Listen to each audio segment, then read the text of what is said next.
did you know goldenrod makes an excellent tea?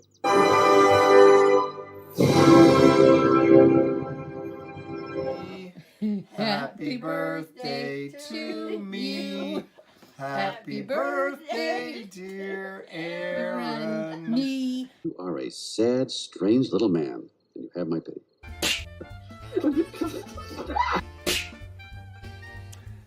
Hey everybody, welcome back to Tomic's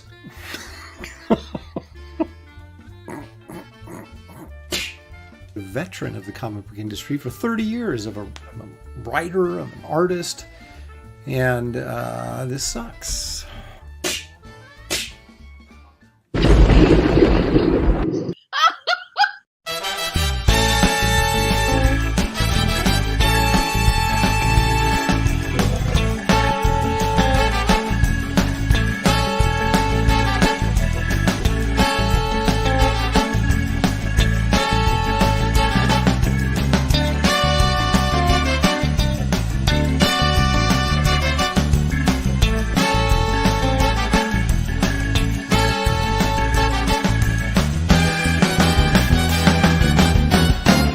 Tonight's episode, Fantasy of Fear. Don't start! We haven't left yet!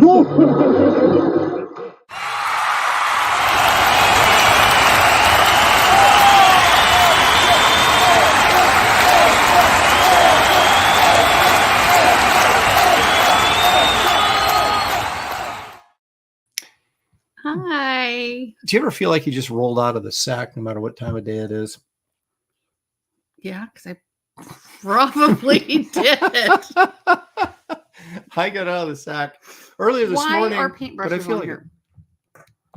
I 'cause clean, I organize, and you just throw things around No, willy-nilly. I put it there. I Get it out tell of the you. way. I've been painting, and this is Mm-hmm. the thanks I get. It's unbelievable. Welcome, Did you sell everybody. them? Did you make money? Yes. Oh, okay, good job, man. Welcome, everybody. It's Aaron Live. It's April Shelley. 30th. Semi-alive? Good thing it's not called Shelley Live because then we'd be lying. Right. It's just Yeah. Aaron Live. Yep. It's April 30th, 2023. Wow. We are just rolling I right cheated. along. I through the- cheated. Sorry. Oh, you started the... Well, there's only 3 left, so I might as well. Poor Well, bears. for- I didn't wait a wait minute, wait a for the minute. snackage. Wait a minute. Hang on. Hanging. Hang on. Hanging. Hang on. Let's all go to the lobby. Let's all go to the lobby. Let's all go to the lobby to get ourselves a treat. Can I Okay, eat it now you now? can Okay. eat your last gummy bear. Awesome. Hi, guys. Usually don't like to do it that early, but Shelley forced my hand. Mhm. What do you have? I have dark chocolate What raisinets happened because to our healthy? Where's your carrot? dark chocolate is healthy. Oh, it's healthy. Okay. I think um, he's secretly trying to kill me. well, no, so I he's was on a diet buying for me like sugar. 2 months, and then it's like Oh, fun. I couldn't take it anymore. So now I'm back to Mentally, we're weak. bigotry Weak. for a while. Yep. Okay. What are we doing? Let's see who's in the chat. Okay. Leg Kick is here because Leg Kick, of course, is almost always here. Mhm. Creative Faye, early on. Hey, hey. See what I did there? Mhm. I said, hey, Faye. Oh, I see Mm. that. Holder 6480 is here. I wonder what that means. Hey, look at that. 6480, June 4th, 1980. Maybe. I just backed Wraith of God #1, second chance. Nice. Thank Good you. job finding it since Next- all of our campaigns are now. Shadow Shadow Band. Band. Yeah. Nice. Oh, gosh. I almost dropped an F-bomb right there. It's going to blow stuff up. It's a kid's show. Come on now. Grr. Yep. Randy Howell. Oh, Words are hard. And that's a wrap. hello, everybody. Hi. Randy Howell, all the way You're from from Canada, Canada. is what I was trying to say. Banana. Unhinged is here. He says he loves me, and I so love him sweet. too. It's always how he greets everybody. Or we don't even know. Unhinged could be a woman, could be a man, We don't know. could be And somebody's it's okay. ferret. It's just Ferret? I don't know. It's just pulling stuff out. One slick. From where? We don't want to know. One slick dude is here. He Oh, says, "Hail, slick Aaron, JC in the dude. chat. Aviator JC Surge. Vaughn. Booyah. He's giving us a little Lion King tonight. Can you feel the love tonight? I'm no Elton John, that's for sure. In many ways. Thank goodness. Ryo Stew is here. Greek Avenger of That's new for Greek. me. The Greek Avenger is here, but also the Geek Avenger His as well. distant cousin. Mm-hmm. Both Avengers are here. Both Greek and Geek are both Uh-huh. here. Zombie Boy, Stripling Vaughn. Stripling. Did I say Stripling? Yes. Golly. Cheers. I thought I was the one on drugs. Stippling Vaughn There says, you went to a go. local show and picked up Weird Worlds #1 and issues 4, 4, 5, 5, 6, 6, and and 9 of Atari Force. Wow. Hey, Oh, hey. had that money burning a hole in your pocket, did you? thank you so All much. 75 cents? Thank you. Thank you Oh. so much for picking up Weird Worlds. And this is what I have to say about you picking up Atari Force. So there you go. There you go. But I do appreciate you picking up Weird Worlds. Of course, that's the first appearance of Garbage Man. She didn't even know I that. didn't know that. Did not even know that. I'm just learning stuff. Citizen All right, I gotta Ronan, go. of I course, learned is stuff. here. The Geek Easy is here. Marcus Killigrew, he's always here. Oh, I love it. Sounds like a Who from Whoville. I'm here. I'm here. Let's see there. Oh, just a lot of H's for Heretic. Jinx. Mhm. Tarks 9, all the Oh, way wait, from from Canada. Mark Hendren. Shelley or we riot. I don't know. I just felt it. I drug I told her him in 10 here. minutes ago, I don't think I can do it. But I know. She said, I don't think I do. I said, okay, that's fine. And so she left. I went downstairs, fed the dog, let him out, came back upstairs, I'm sitting here. and she's sitting here. I'm like, what are you doing? Oh, I thought, well, I'm going to eat the gummy bears. I could just do it in Yeah. here. And then That's right. Then leave.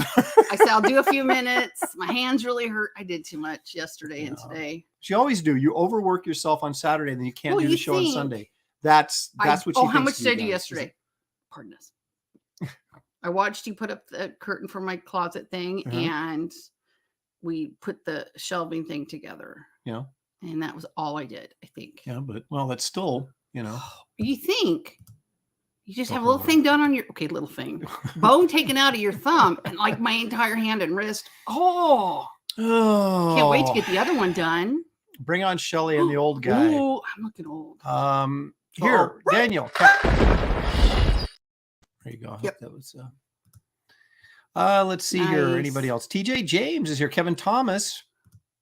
Aaron's been snacking on them THC raisinets a la John Malin. THC. Oh, THC. Marijuana. That's the weed raisins. A little hooch, as they call it. I don't Mary think so. Jane. Is it called hooch? It's called whatever you want to call it. Oh. Delicious. I don't know. I I've don't never know. had any. Creative Face says, I've been drinking. I've been thinking of drawing Have the you been? Greybeards guys as the characters from King of the Hill. Aaron, of course, would be Hank. Of course. Uh-huh. Wait, hold on. What? I saw. Ouch. And the show comes to a grinding Just no, halt. you There's- just talk. I'm looking. Hold on. Well, but I'm in chat mode right now, so I'm supposed to be referring to what's going on in the chat. Oh, Mark, how's my thumb? I think I said. Okay. Yeah. 3 weeks. Yeah, it's been 3 weeks Friday. I think the infection is Mm-hmm. done. Mm-hmm. Yeah. Mhm. Still Mm-hmm. not as much pain. I can move my fingers now. In the beginning, I could move my fingers, and my thumb and my index finger were all black and blue. So I must have punched him or something in there. You think? Maybe. Swung over your sleep and whacked I him. do remember being. I know Yeah. it's really shocking everybody. Oh, it's there again. I was a little bit of a smart mouth when I was in there. Is that shocking? No, No. I'm not. I have a stunned by that. reputation. They know me there. Mhm. In fact, when they go, oh, hey, Shelley, your file's really thick. You know who else knows you? Surgery center. Ruby Jade 90 knows you, and Ruby Jade 90 is here. Christopher Nice. Giuliano is here. I'll be able to hitchhike in no time. Well, let's see here. Oh, break yourself, fool. Pack. I don't get it. Oh, I'm shaking the whole house. Ooh, she needs to give the fork the weekend off. I'm Okay. supposed to call David. I called him on Friday and he Oh. wasn't home. Then he called me on Saturday when I was loading up my son's barbecue. I said, I'll call you back on Sunday, which I haven't done yet, but I will tonight. It's still Sunday. I know. I So still have David, time. I chill. still have time. Is Aaron suffering from reefer madness? Perhaps. Yeah. No, of course not. Oh my gosh. I'm never high. Oh, Bill Maxwell's here. Geek. So sweet. Aaron without Shelley is like Fox News without Tucker Carlson. If only I could get the following when after he left. He's gonna rake it in. Oh yeah, he has his own podcast and do all that kind of Yep. stuff. And Ooh, Marcus, thank you. Get Bass Reeves here. Look at that. Thanks, Marcus. See, give the guy a wrench and How he you goes feeling? nuts. Mighty Geek Studios. I'm a feeling. Okay, normally right now what I would do is I would run the promo for snacks, but we've already done that. Shelley forced my hand. This hair. So instead, what I would like to do is run a quick public service announcement, if I may. Do that.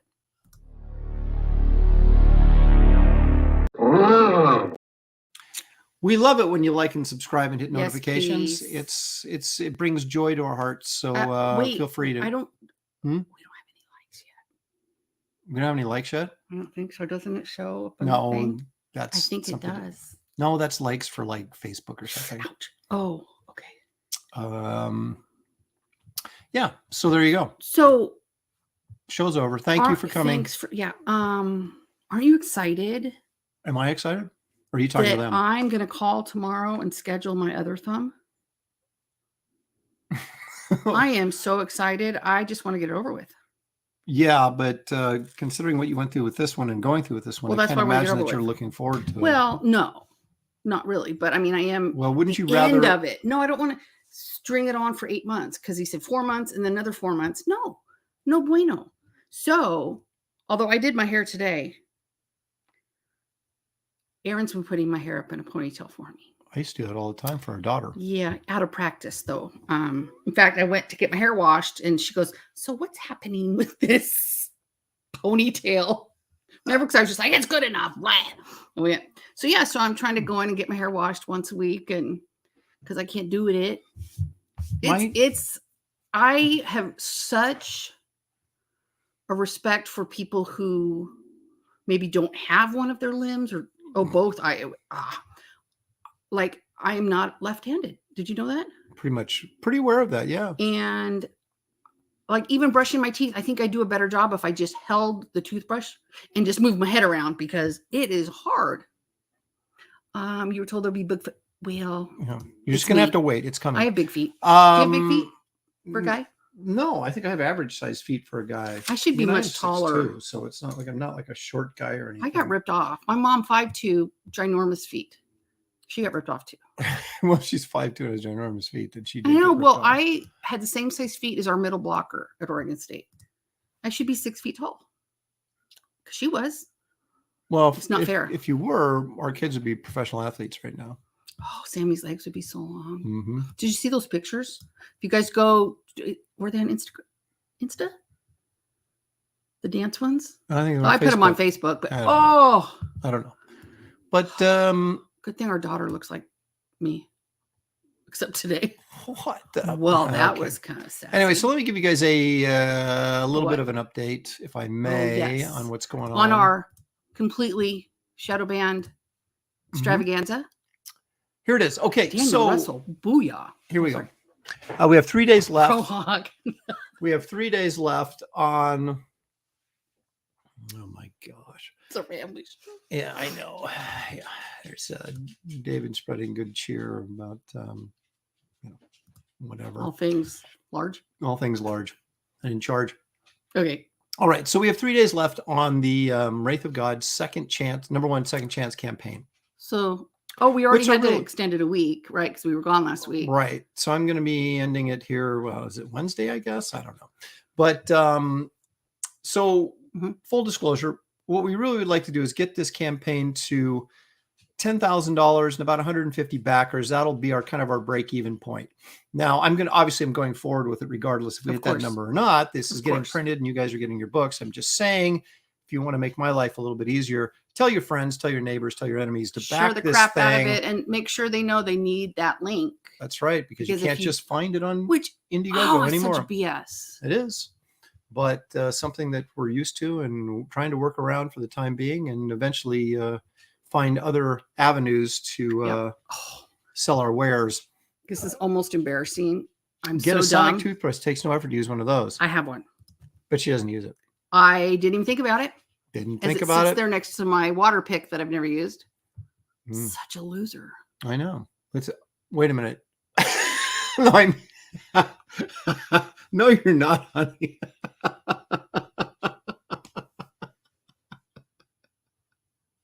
I was a little late. I was referring to, I know, on your toothbrush thing, not that you were a loser, but I didn't get it out quick enough.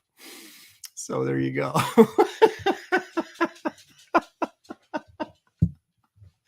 Anyway, Wow. you've you're lucky that you're streaming because it would be called like evidence. Mm. So I can't The really. evidence of you Now trying later- to kill me is what the issue might be. Yeah. We got a couple cover options here: color, black and white. Love That's the all black and new. white. It's gonna just be different. fun. I It's like gonna be it. fun, and there's no logo on it. It's what they call a virgin cover, Shelley. Oh, I see. And these things were already put together and at the designers to make sure the book's ready to go to the printer here in a week. So Well, that's pretty exciting. Marcus has a good point. Yeah. He says it thinks Aaron gets Shelley jellyfish. Oh. I think places like Fund My Comic Yeah. won't get big until VS Mail-In or Shane. I uses it, think probably. We Maybe. should do it. I might. And then because we really like Luke, and I know he's worked really hard to get this going, and I think I haven't done we any should model all building. give him some love and support. Yeah, keep digging, Aaron. Well, no. Here I Mail-In, got out of bed. I brushed my hair with my left hand. Mail-In said he was going to run a small campaign on there and see how it goes and make sure Cool. that there's no hiccups and all that kind of Yeah. stuff. So, okay, see this card here? This is the black and white Eon artwork Chance. for the Eon Chance trading card, which I'm coloring right now. Who loves Eon Chance? Who's that? GJ GJ Martinez does. In fact, he purchased the original. Oh, you're kidding. That's so smart. But I've decided to, it was originally at 15,000 that this was going to be free to everybody. Then I lowered it to 10,000 to be free to everybody. Yeah. It's just going to be free to everybody. I'm doing it regardless. Oh, So all you're you guys so are getting this card, generous. but you can't get this card unless you back this campaign. Oh, So it's going to be a I fairly rare see. trading card. This little pencil drawing here, which is 11 by 14, so it's not so little, not so little. is actually, I think, still available. There it is. There for it is. $150. You can buy that and $150. contribute to the campaign So if you did want a you little sell the original inked artwork. version? I did. That's the one That's that what. Okay. JG Martinez bought I was that. confused for a second. But I am coloring it right now, and everybody's getting it regardless of if we don't make another $1 on the campaign. So That's really nice of you, hon. I'm a sweet guy sometimes. Well. Unless I say stuff that's, insulting. Uh-huh. Oh, scary. got all this kind of extra add-on stuff. And where am I? And then there's this There Shelley it is. one. Look at that. Ooh. The Dale Keown pencil print. That's not the same thing. I mean, it is, but yeah. Well, what I have is the polished version of I this. understand. He probably still actually has this version, Oh. Not that unless one? yeah, I don't Not know. the one on the wall. That's not the one on the I wall. don't know if it is or not. He may have light tabled it and Probably. then put in the grays and stuff. So I'm not sure. I'll have to ask him. We But keep anyway, guys, throwing her there back. the link Nice. to this campaign is in the description Ooh. of this video. I got 3 drinks in there. So if you want to, Very, very nice. so if you want to, if you'd like to back that campaign, please do so Yes, please. in the next 3 days. Also, we've got this. Ooh, Where did I go? Oh, there I I'm am. not sure. There I am. Okay. Let's take a look at this one. This Yes, is the Wraith of Aaron's a God nice Bloodhunters guy, campaign. even in person, Most of the time. except today. It was What? just Hey. it was bad timing. Hey. It's bad timing on the delivery of the Mhm. line. Look at that Ooh, I like that. beautiful artwork. When on did you that do card. that? I didn't. That's my colorist friend who remains nameless at the moment. Oh, that's Who really colored good. I haven't seen it. Yeah, he's incredible. He's one of the top colorists in the biz. And I got him to do this for me. Hopefully I'll get some more stuff from him. But Yeah. we shall see. Will Oh I my reveal gosh, his that's name? great. Probably on publication, but it depends And on you know what I like is he didn't try to, I mean, it's so detailed and good and stuff, but he didn't try to go, oh, I'm going to get all fancy and use all these different filters and thingies and take No. away from the artwork. No, he's really, really good. Holy and crap. so anyway, that's the That's the Kit Carter trading card that everybody gets. That's a stretch goal, so everybody gets that for free. That backs his campaign. You get the Dan Lawless Wraith of God trading card for free Love for it. backing the Yes. campaign. There is our amazing art contest winner. That's Adam Miller. And this will either be a pinup in the book or a trading card as well that everybody gets. Yeah. Tremendous. That was really hard. That was a really stressful show for both of us because we were just like, oh, I thought it'd be easy, not a big deal. And yeah, it's hard. It was hard to pick. And you guys all did such a great job. Mm-hmm. So anyway, you have 4 cover options there. Simon Bisley. I have that painting on my wall over there. And there's a wraparound cover by me. A Tales of Suspense homage cover by me. Kind of featuring the backup stories. So you're getting a Wraith of God, a 53-page Wraith of God story, which I'm on page 48, I think. Yeah, right now. And then Garbage Man, I think that's 16 pages. And I think there's a 15-page nightclub story. And then 15 pages of Kit Carter. Okay, guys, so 100 pages. Next campaign, when Aaron starts going, oh, and then I can do this, and it ends up being like, I don't know, 1 million pages. Will you remind him? No. It takes too long. Well, and then is it going to fit in a bag? There's a lot of issues there, but no, I've got. If I had a good hand, I got my format figured out going forward. So anyway, so there's a nightclub pages there, inked by our mystery inker, who does a fantastic job. And then there's a little preview of the Kit Carter action. That's a mystery and intrigue going. I've got so much mystery and intrigue. Well, because the political landscape out there is a dangerous place these days, and I don't want to endanger any of my friends who have contributed to these projects. It's absurd. So we like to protect their identity for as long as possible. Yep. Until they decide, yes, I'm willing to put my name out there. Exactly. Because we all know, like, we were completely unprepared for what we got first time. That's right. So where I got my name. Creative Face says Aaron just carries a bowling ball in person to deal with mean comments. Although you have to do it left arm because your right shoulder. My shoulder's messed up. Did it help getting those 3 days off? Yeah, it actually did. Oh, it is feeling a little bit better. So hopefully it's not as permanent as I thought. We have to tell some stories though. About what? Okay. What? Oh, Aaron. Gosh. I don't have any idea what she's talking about. If you get him something new, he doesn't want to use it or wear it because it'll wear. So like I just bought him for Christmas some Adidas that were Nebraska Cornhusker shoes. And he's like, I don't want to wear them. I don't want them to get dirty and wear. So they're white and they're awesome looking. So we go to Phoenix. I look down and he's wearing these running shoes. And I'm like, most everything he has, I buy because he's not he wants to go closer. Back when we lived out in Hillsboro, back. This is early, before like late 90s. There was a shoe store mid there. to late 90s, really. Yeah. Shoe store went out of business and Shelly went in there and this is near our house. Bought all these shoes because they were like 50-75% off, right? So he bought me like 4 pairs. Way more, probably more like 80% off because anyway, I cannot pass up a good deal. Couple of pairs of basketball shoes, which I have worn, and then some just walking around tennis shoes that I have not worn. So I pulled these out of the closet because Shelly and her friend had been organizing 7 hours and cleaning in our closet and everything. And so stuff was emerging that I didn't know existed. I saw these shoes that haven't been worn yet, and I thought, I'll take these with Phoenix. Red and black and white. Nice shoes. I don't remember those being the Husker shoes. And then he's like, no, you bought these for me when we lived in Hillsboro. So they're like 25 years old. We moved from Hillsboro in 2001. So yeah, they've been in there a while. But that's all right. No, we moved to Florida. I know. In 2002. Okay. So anyway, so I'm putting these shoes on. They're pretty comfortable. Walking around Phoenix, walking around campus. Well, you wear them to the airport. We get there, we get the car, we do all our things, and so I'm walking around campus with my daughter the next day, and suddenly I feel like my back heel collapsing on one side, and I'm like, "What the heck?"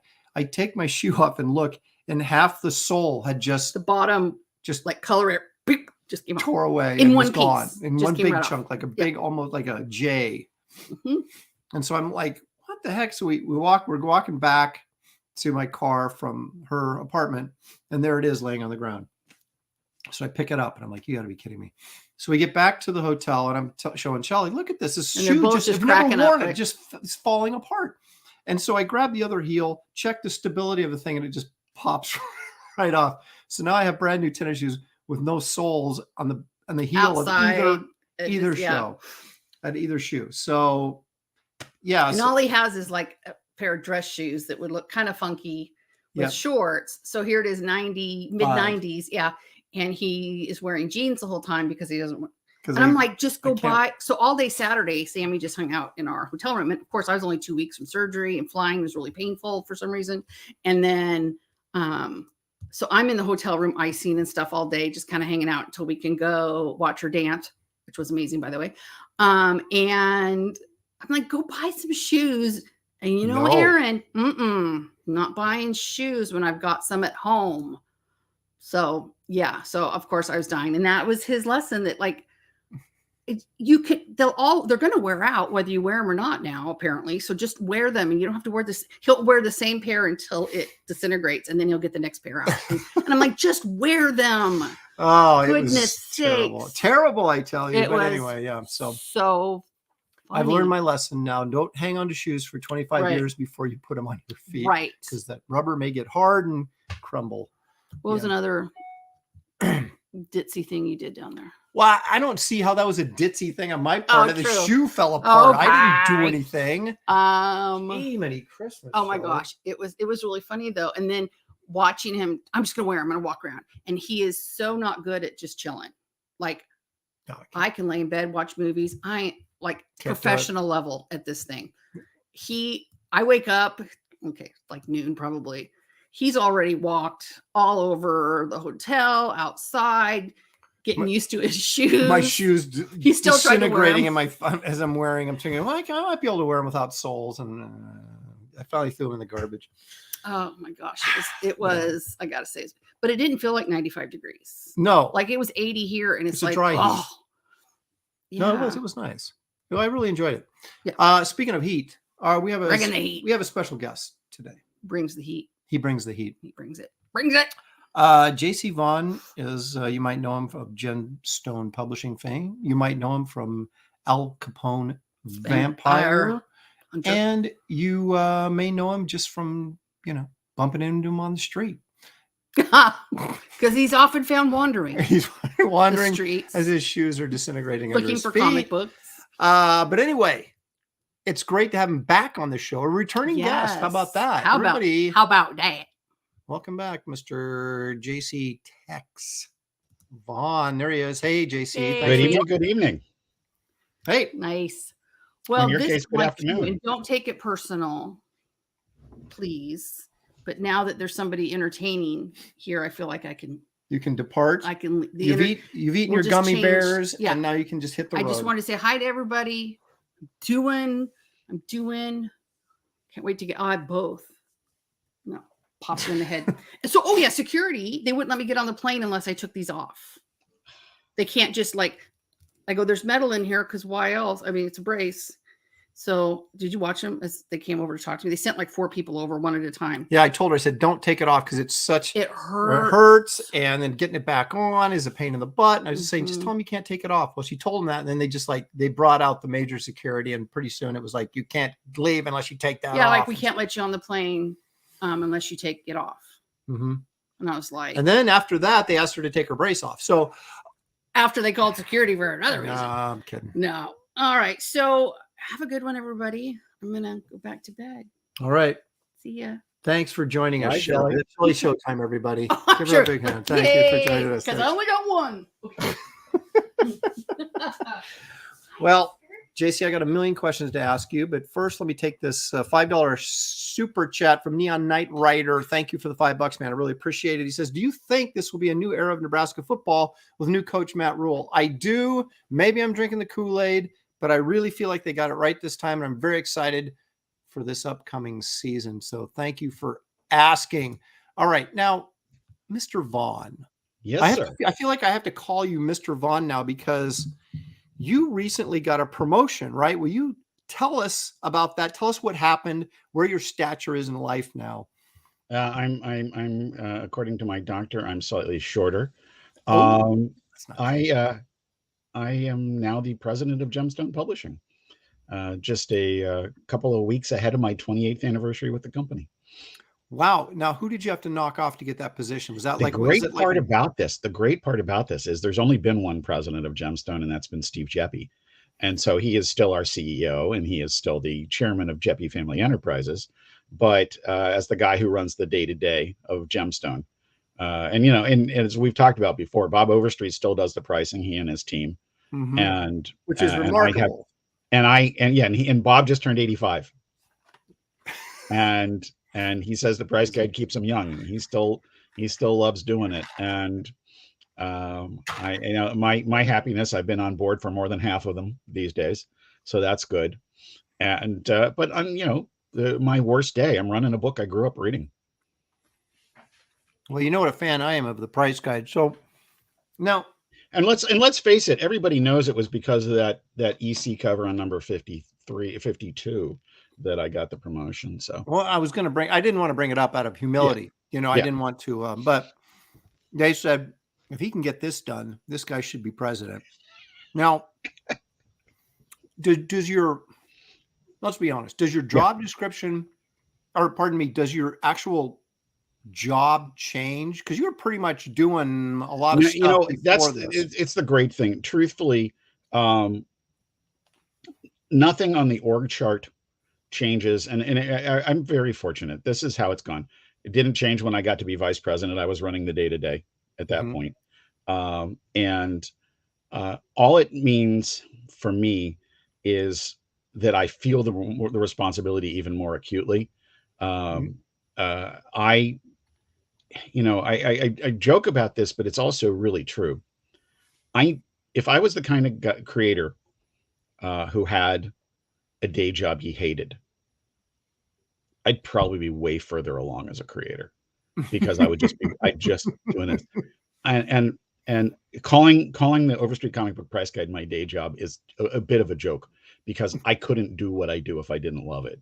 Right. There are, particularly like when we were working on the Lost Universes book, I did 5 straight months of 16-hour days. And it was because I knew what I wanted that book to look at. I'm sure I drove my editor for print, Mark Huseman, and Don Guzzo, who's my outside designer, a little crazy, because both of them I trust so implicitly. Mark has done all of our stuff, and if you look at the price guides, he's done virtually all but 8 logos on all the variants we've done since number 40. The guy is a whiz at this, and incredibly talented. And Don Guzzo, I mean, she's a Marvel bullpen veteran. She designs all my comics and all that kind of stuff. But and when they usually give me something, I'm just like, yeah, that's great. But I knew exactly what I was going for in this. I had the whole thing in my head, so I was a lot more detail oriented. And so that level of involvement is what I think characterizes how I feel about my job.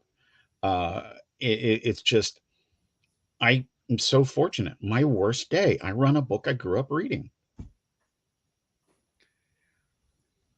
In many ways, I envy you, because there's a half of me, as you know, that is just a hardcore collector. Yeah. The price guide's always been such a big part of my comic book life growing up, and even as an adult. And it's like to get to be able to be a part of that and put that together every single year. It's just, if you love comics, it's just got to be an exciting thing. There's 2 things. One, I'm a big guy for giving credit where credit is due. And I think that regardless of what San Diego has grown into now, this multimedia show that vaguely has comics. Right over there in the corner. Yeah. The Golden and Silver Age Pavilion. Yeah. But their success, and I do not mean to at all take away from a single bit of the hard work that the volunteers and organizers of that show have put in over 5 decades. But the fact that it thrived on the backs of comics, not all this other pop culture stuff that it's become. The fact that it's thrived is from the stability that Bob brought to the marketplace, the legitimacy that he brought to the marketplace.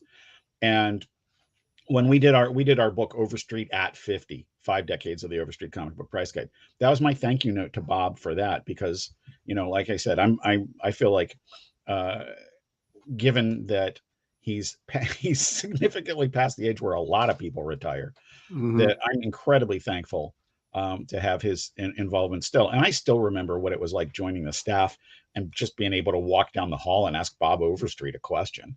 Yeah. I mean, for Pete's sake, come on. Yeah. That was just amazing. Now, you do all your work now at home, right? This is well, almost all of it. I go to the office periodically. It's not once a month, but it sort of averages out to once a month, given the number of trips. Okay, so you're in the New York area, correct? Yeah, I live and work on Long Island, and our office is in Baltimore. Okay, so how just logistically, how long of a trip is that to Baltimore? It depends on whether you go on the train or drive, and that depends on how many days I'm going down for. Trains, roughly 40 minutes into the city, and then another, depending on the train, 2 hours 45 minutes on the train down there. So about 3 hours one way. Yeah. So if you go into the office, you're making a day of it, basically. Oh, absolutely, and usually not just a day trip. It really, that's probably my one concession to age, is that if it's, I'll be a slug the next day if I do that, and I've done it many times, but I try and avoid it where it's possible, just doing a single day. But hey, it happens, and absolutely when it's necessary, glad to do that. Well, let me do this real quick, because we're going to transition here in a moment to your project. But Nicholas Gear for $2, thank you, Nicholas. He says, everyone check out Al Capone Vampire Text with an exclamation mark. Got a lot of people in the chat giving you congratulations and thanking you for your contributions and everything, which is all very well deserved. And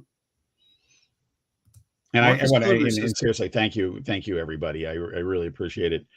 And as Marcus is pointing out there, we're on Indiegogo, we're on Kickstarter too, because everything's polarized, and why not? Yeah, well, that's true. It is interesting that you have two different crowds. That it's Coke and Pepsi, man. Yep.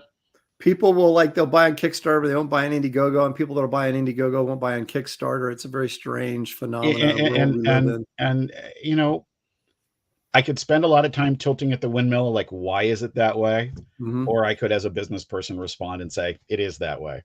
It is that way. It is what it is. Exactly. Okay, let's take a look. Now I have the campaign up here, so let's visit this. This is on Indiegogo. So we will, let's take a look at this real quick, and you can tell us about it. Just hit enough buttons and it'll magically appear. There it is. Okay, so I can't play the trailer. I mean, I could, but for some reason I'm having trouble with when I replay stuff with the sound. StreamYard's redone some stuff, and I think I'm hitting the right buttons, but it still ain't working, so you can't hear the trailer. So you'll forgive me for that. But go ahead and give us the lowdown here on Al Capone. Absolutely. Being number 2, I'm suspect most comic fans can figure out it's the second issue. Yeah. It is a follow-on to Al Capone Vampire #1, which you can get in this campaign. There's a couple levels of perks that have the last of our first printings in there, but they're also offered in the add-ons is a new printing of #1.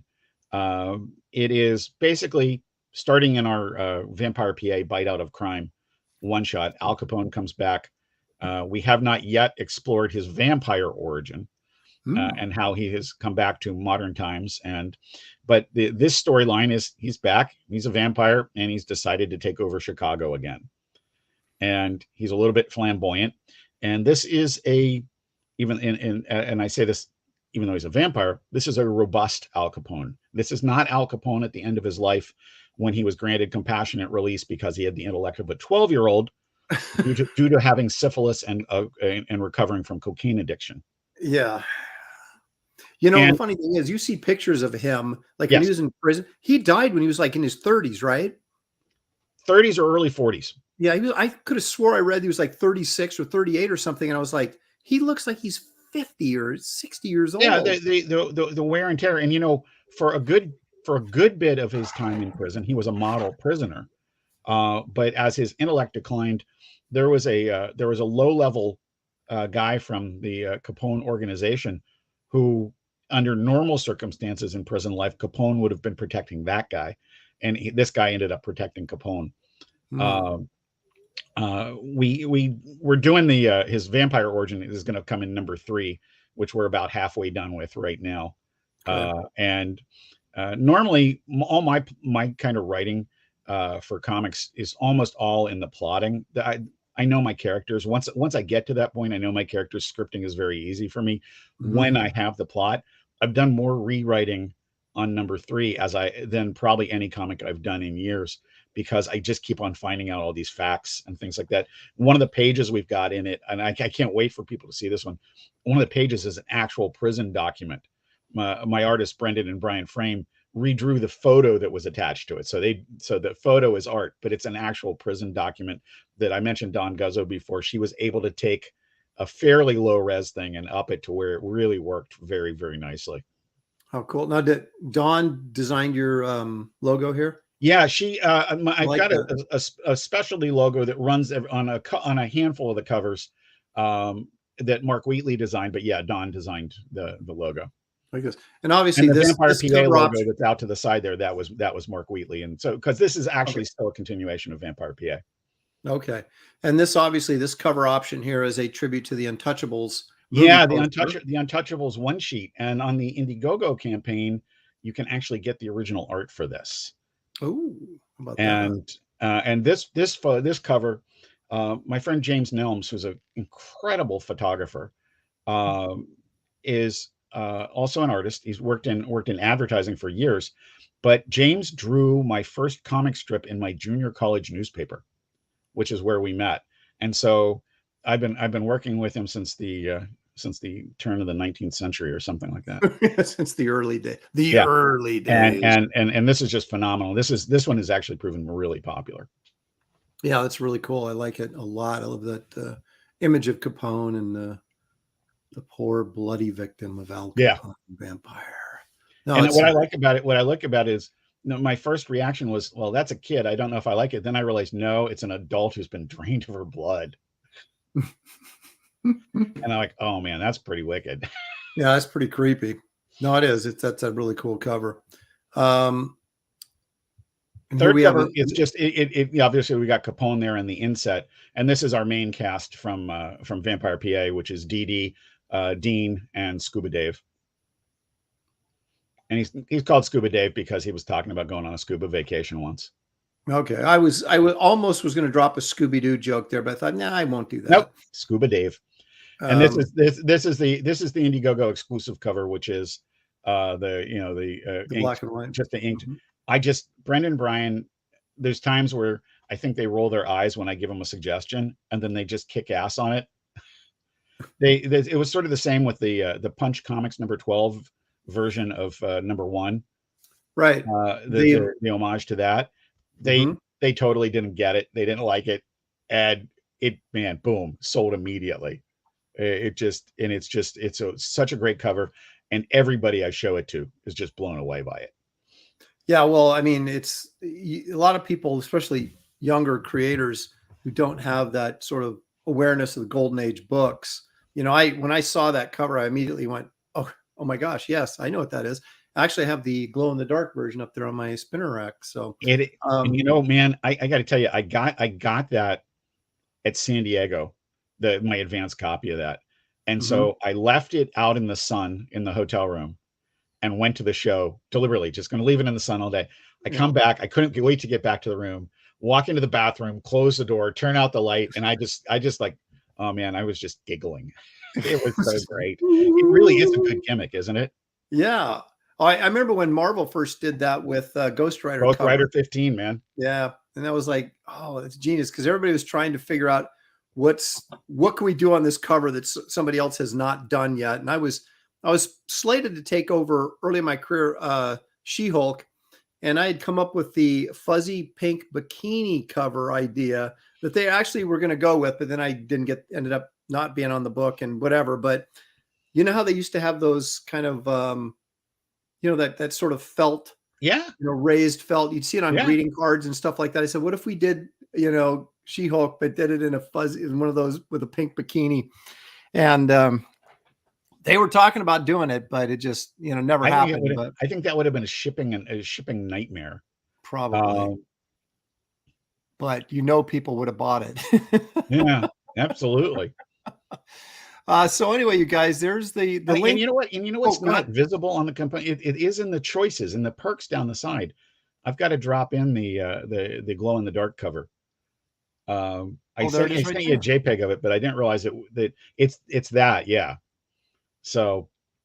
Well, I'll bring this up, and I've got the files that you sent me, and we'll bring those up separately here. But I just wanted everybody to actually see the campaign page and understand that the link to this is in the description of this video, along with a link to gemstone.com, or all good things that deal with the price guide and those type of things you can find there, as well as, of course, the links to Wraith of God, Blood Hunters, and Wraith of God Second Chance #1 campaigns are all linked up in the description of this video. I'm really looking forward to the new book, man. I so enjoyed the first one.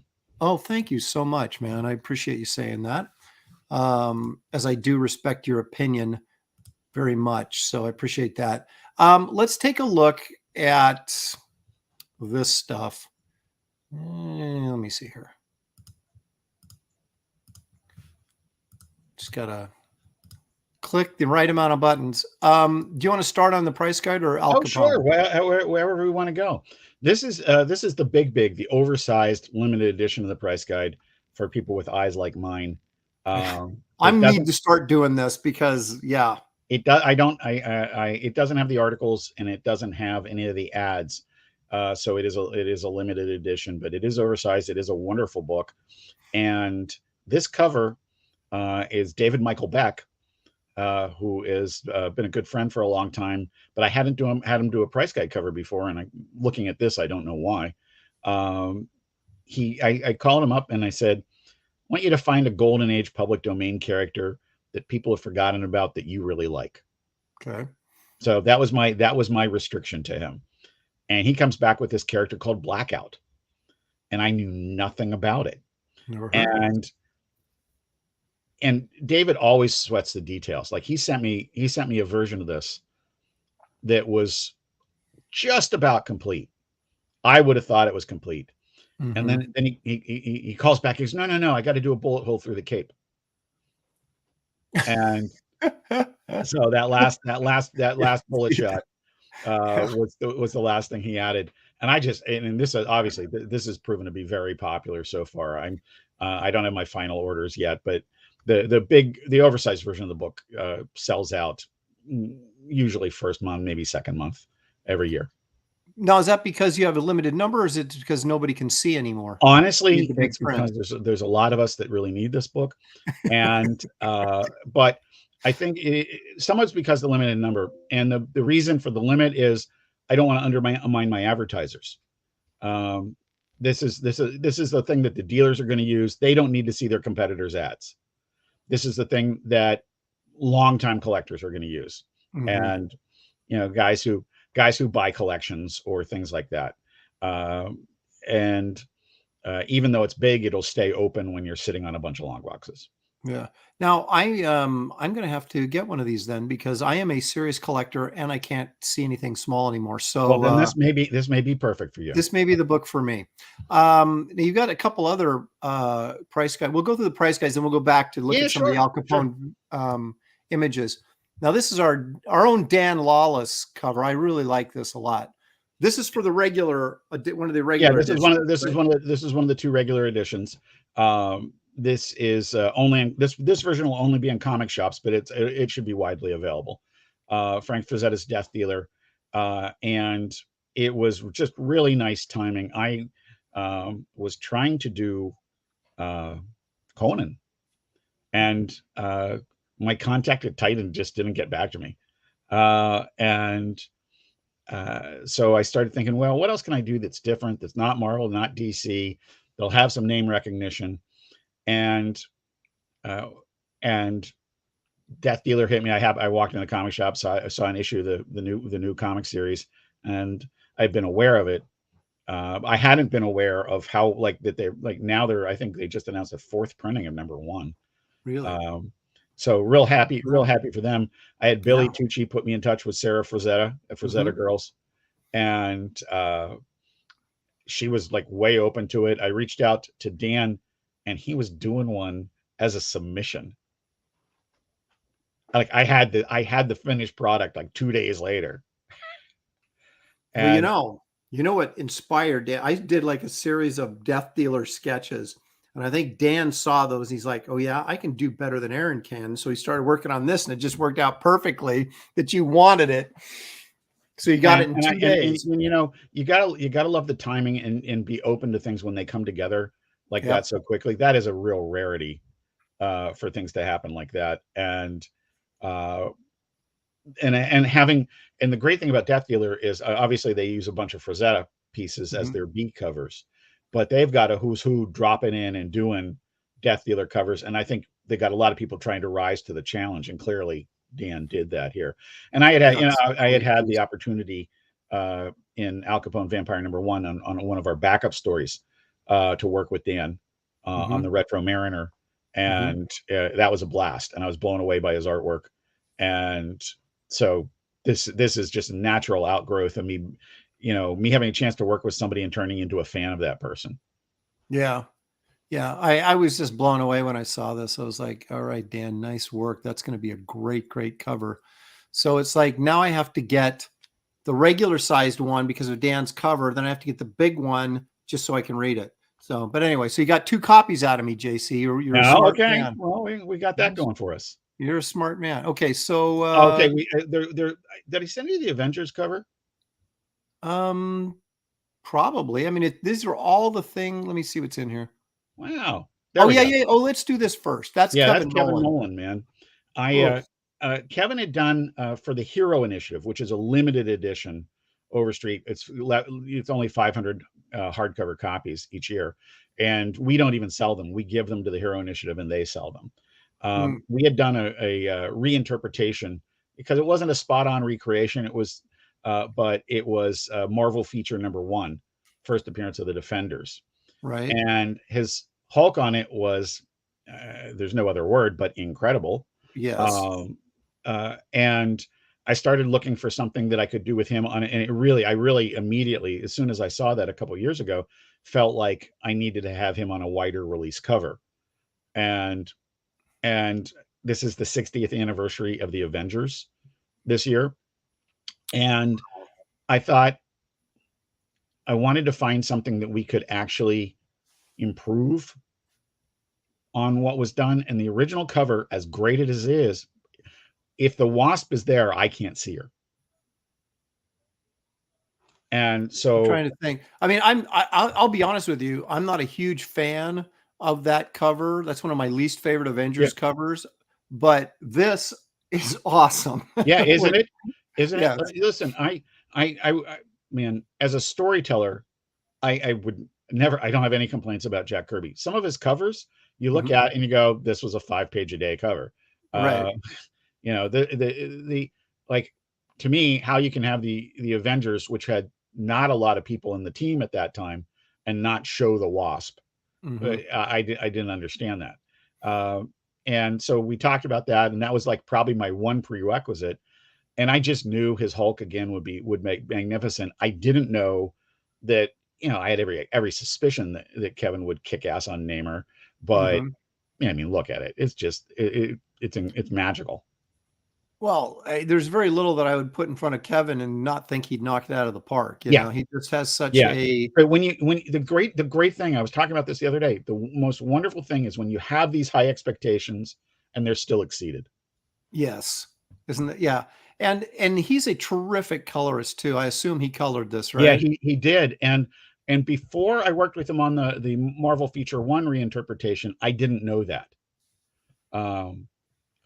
I started thinking about, I asked him, who do you like to color? And he goes, I'd like to do it myself. And I go, okay. And, totally blown away. And this one even more so. Yeah, I can't can't. That's the only downside to Kevin Nolan is he just doesn't do the volume of work you'd love to see, right? Yeah. Because every time you see a piece, you're like, that's so Yeah. good. It's like Travis Charest. It's like, give me more. Yeah. Yeah. But Absolutely. anyways, So this will be in comic shops and bookstores. The hardcover is only in comic shops, and it'll be. But the soft cover will be the main cover for the bookstores. Okay, as hang well on a as the second. Let me comic back shop. up a little bit. So the Defenders one he did a couple years ago, that was Hero Initiative only? Yeah, only the Hero Initiative. Yeah. Okay, I don't know. I've got one of those. I don't know how I got it. Maybe I got it from you. I don't know. Maybe you got it from me. But I do have that. And but this is going to be the biggest. Yeah, this will be what we call our main cover. Now, of course, it's all up to the fans and retailers. If the orders come in on Death Dealer and it's bigger, it's not limited edition or anything else like that. Okay. But I suspect that this will be the big one. Okay, so let me ask you, and I don't know if you can talk about this or not, but I'm going to ask you a behind the scenes question. Having done a couple covers for you, we've had this discussion before that it's getting harder and harder going forward to get permission from different companies to use their characters. I think that's, was this problematic? The thing to say here is they are being I don't want it to sound like a complaint. It's just a reality. Mm-hmm. They are taking their role as stewards of their properties more seriously. In the older days, when I was a kid, we could, I'd send an email to somebody. They'd say, sure, okay, go right ahead. Let us see a final sketch. Send us a case. Yeah. And I'll buy you a beer at a convention, and we'd be done. Right. And of course, anybody asked for any level of approval, we always did it. I mean, I've worked with Lucasfilm and Dark Horse and DC and Marvel and blah blah blah blah, but it was a lot more now. Like Bob Overstreet in the old days always used to have one or two in the drawer, and that's a luxury I've never had because everybody who gives me permission wants to know when it's being used. And that's their right. It's their property, man. We exist. Sure. The guide covers almost exist at their mercy. And most of them, listen, most of it's still great, good relationships. I need to get a new contact at DC because all the turnover there. Yeah. But truthfully, other than an instance here or there, everybody's been pretty good about it. But it is more difficult, which is why you see something like a Golden Age character that is public domain and nobody remembers. As long as the cover is cool. The great thing about the big book is as long as it's a decent cover, it's going to sell it. It sells out faster every year. Each year is a couple days, maybe even weeks faster than the previous year. Well, I would think that you're right. It's not necessarily about what the character is on the cover because it's the price guide, right? You've got people are going to buy the price guide, right? Yeah. But as long as it's a good looking image or it's a well done cover, that's probably more important than does it have to have, a Marvel or DC character. Yeah, on it has to be a great cover. That is more important than what's on there, though. Just like anything else, when you've got a nice little fire going and you want to pour some kerosene on it, like. Obviously, number 50 didn't hurt having Todd doing Spawn and Spidey. True. We're comic book fans. We gravitate toward anniversary issues. Sure. Number 50, I never saw one of our books sell like that. Really? Yeah. Not even my old witch cover? I mean, in all seriousness, because we were 6 weeks late coming out. Now, we solicited at the correct time, but that was COVID. Mm-hmm. And so the book was late coming out. I held the print run really conservatively. It sold out in a month. And we had to go back and do a second printing for the first time since number 27. Wow. Yeah. And that was Todd writing the Spawn 300 wave very adeptly. And the first time he draws Spidey professionally in 27 years, the only time he's ever publicly drawn a team up between the two of them. And it's like getting the Beatles back together. It was a little bit of timing and magic and all that kind of stuff. Excellent. Well, these are, I mean, every year I got to hand it to you. I mean, you guys are doing multiple covers on those price guides, but you always manage to get a nice variety, but all really well done. And I mean, let's be honest, when you're doing multiple covers, you're trying to get people to buy as many as possible. Sure. And when you've got, it's not like there's one great cover and a bunch of crappy ones. It's like you've got a bunch of great covers and you're kind of like, oh my gosh, now I either have to decide or I have to get them all. Yeah. And, The great thing is, realistically, there are, man, I don't know. I would guess somewhere between 750 and 2,000 people that collect the guide. mm-hmm. And I don't have data that proves that, just 28 years of experience talking to people, gathering how our sales move from year to year, what happened when we went to 2 covers or more covers, and that kind of stuff. And clearly, because of the Hero Initiative being limited to 500, I don't think we have people collecting all of them.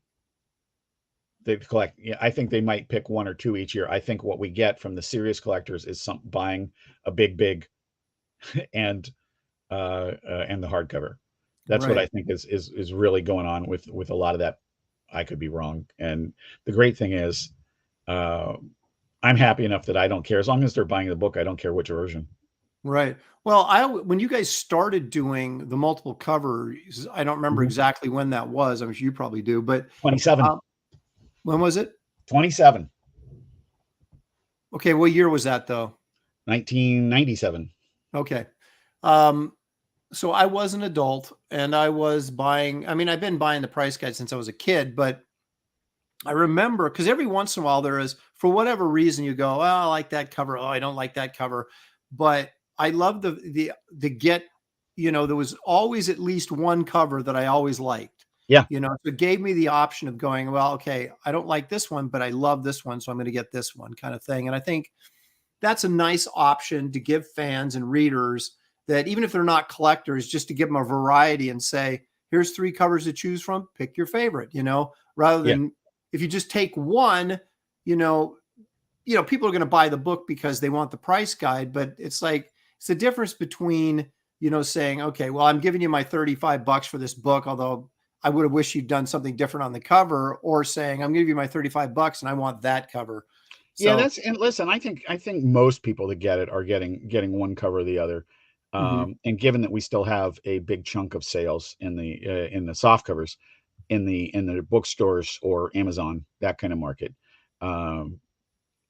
there's, they're not getting a choice. They're offered whatever intuition tells me should be the main cover. Right. Well, when you print these things up, Yeah. I don't want to get too far into the weeds, but this popped into my head, and this is actually kind of an interesting, at least to me. If you guys in the chat aren't interested, sorry. But if when you print these, how much do you overprint? Not necessarily, don't give me a specific number, but obviously I would think that, how are sales, as this is just as a Sure, I can. collector's? This is in most years, obviously an exception. Number 50, we were delayed by COVID and had this incredible pent up demand when it came out. People were just getting antsy for it. But on an average year, our sales go 50% on initial orders. Okay. And our print run is probably going to be double that, maybe a little bit more. And it'll sell 50% on initial orders. Over the next 2 to 3 months, we will sell another 25%. So that's 75%. And the balance is over the course of the rest of the year, up until the day the next book comes out or whenever it sells out. Okay. So if you have leftover copies and the next issue is coming out the next year, right? Yeah. Say the leftover copies from the previous year. Yeah. Do those go into the collector market? I mean, how do you sell those? You just leave them up on the site and say, and they're sure. there. And it'll be determined by quantity that we have. Mm-hmm. Like if you look on gemstonepub.com, we've got copies of some really early ones, and then where they're priced by the collector market. Sure. What has gone on with those, whether it's number 6 or number 8, and there's some of them are pricey. Like on our last few of the Spawn the second printing. We bumped the price because they were selling. And other ones, they may sit for a while and suddenly catch on later. We try to, it's our goal not to have any left, but it just doesn't, sometimes that doesn't happen. Sometimes it happens where a hardcover will sell out immediately and then the soft covers will linger. Just like everything that any publisher goes through. Right. But I saw in the chat, TJ James says that the CC Beck Marvel Family cover is his favorite. The original art for that, when I first started at Gemstone, the original art for that cover by CC Beck hung over our photocopier, and and you went in to steal it every day, right? Well, our whole office was lined with these things, man. It was just awesome. But I wasn't a Captain Marvel fan, and I should kick you out of here right now. And I fell in love with Captain Marvel from looking at that piece every day. Really? And literally the only Golden Age books I've owned. Yeah, I've got a couple. I got a Captain Marvel Jr., but I just thought CC Beck was such a great artist, especially for the Golden Age. His anatomy and everything was so good. Yeah. It's wonderful. It is particularly in today's climate, a breath of fresh air. Mm-hmm. And the storytelling is wonderful and imaginative, and I wouldn't have opened up if it wasn't for that cover. It's just yet something else I owe Bob. Yeah, that's great stuff. I'm a big fan of Captain Marvel, have been for years, but it was, again, like I said, for me, it's always comes down to the art. Like I became a Captain Marvel Jr. fan simply because Mac Rayboy's terrific. Oh my gosh, yes. On that title, those covers alone. Yeah. And, there's been, I'm a collector of the Price Guide. I've got them all the way back to number 5, the Tarzan Joe Kubert cover. And I kept them every year. And when I was younger, I read them like crazy, and I got pages falling out of some of them. But then as I got older, I started, take care of these, as I am wont to do. And so I have, I have all of them up to that point. And it also dawned on me that if I paid $5 more, I could get the hardcover and it would last longer than the paperbacks would. And so I finally took me a while, but I figured out them when you were getting them as a younger person, what did you gravitate to first in the guide? The pictures in the photo gallery in the back of the old, because I would go there and look at those and say, there's your bucket list or your dream. Oh, I'd love to get this comic, or I'd never seen that before. And the 2 books that I do actually own now that took me years to get was Hulk number 6 with the Ditko cover, because it was so unusual. Steve Ditko doing the Hulk, Yeah, sure. And then National Comics number 26, which is Reed Crandall drawing Uncle Sam rolling up his sleeve. It's an all white cover. Took me decades to find that book, and I finally have a copy of that as well. Those are great. I absolutely did the same thing. Look at the old covers, and also the ads. I got so much information out of the ads. Yes. It was like information overload.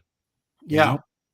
Well, and it was like back before the internet, right? It was, how do you get in touch with dealers that really had a wide selection of good books? You found their ads either in the Buyer's Guide, the weekly newspaper, or in the Price Guide, where you had all these ads for dealers in there, and you'd you'd write down the address and mail them $1 or $0.25 or whatever it was, and they'd send you back their for sale list. And the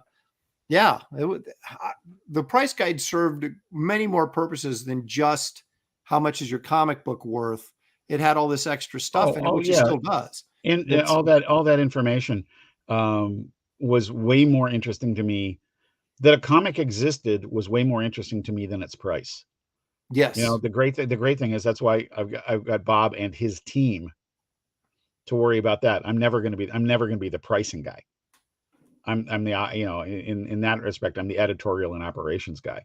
Yeah, I highly recommend picking up a copy, because I always have one right by my computer. Just this one just happens to be my cover, but I'll have a new one when that comes out this year, and because I'm always on eBay. I'm always on, someplace looking for comics. And it's especially valuable for Golden Age books because they're so rare that it's so hard to get a beat on what the value should be on a book. And at least in the Overstreet guide, you've got a price guide. Yeah. For a ballpark figure of what this book may or may not be worth in this condition, provided you can even find it. So, absolutely. And one of the things we always say, it's a price guide, not a list, but it is in one respect, it's a list that's about, a few 100,000 comics. And way back in the earlier issues, like in the 70s, I don't know if they still do, but they used to list, like if you went to House of Mystery or Creepy Magazine, you were looking for all the rights and issues. At the end of the listing, they would have down there the issues that Wrights in pencil and ink, the covers he did. So you could find issues and find first appearances and things like that. We have a lot of information like that, and that's all been cultivated by Overstreet advisors, whether they're dealers or historians or collectors that have been into a particular niche. And something like somebody who was a dedicated Bernie Wrightson enthusiast supplied that kind of information. The same would be true for Frazetta. The same would be true for other folks. And whether it makes it into print or not, the more that information we get, the better thing, the more information we can provide. Now, I don't think I've asked you this last time you were on. Maybe I did, but do you guys think about, like, you did new price guides this past year, like for the Lost Universes and things like that, which I thought was really cool.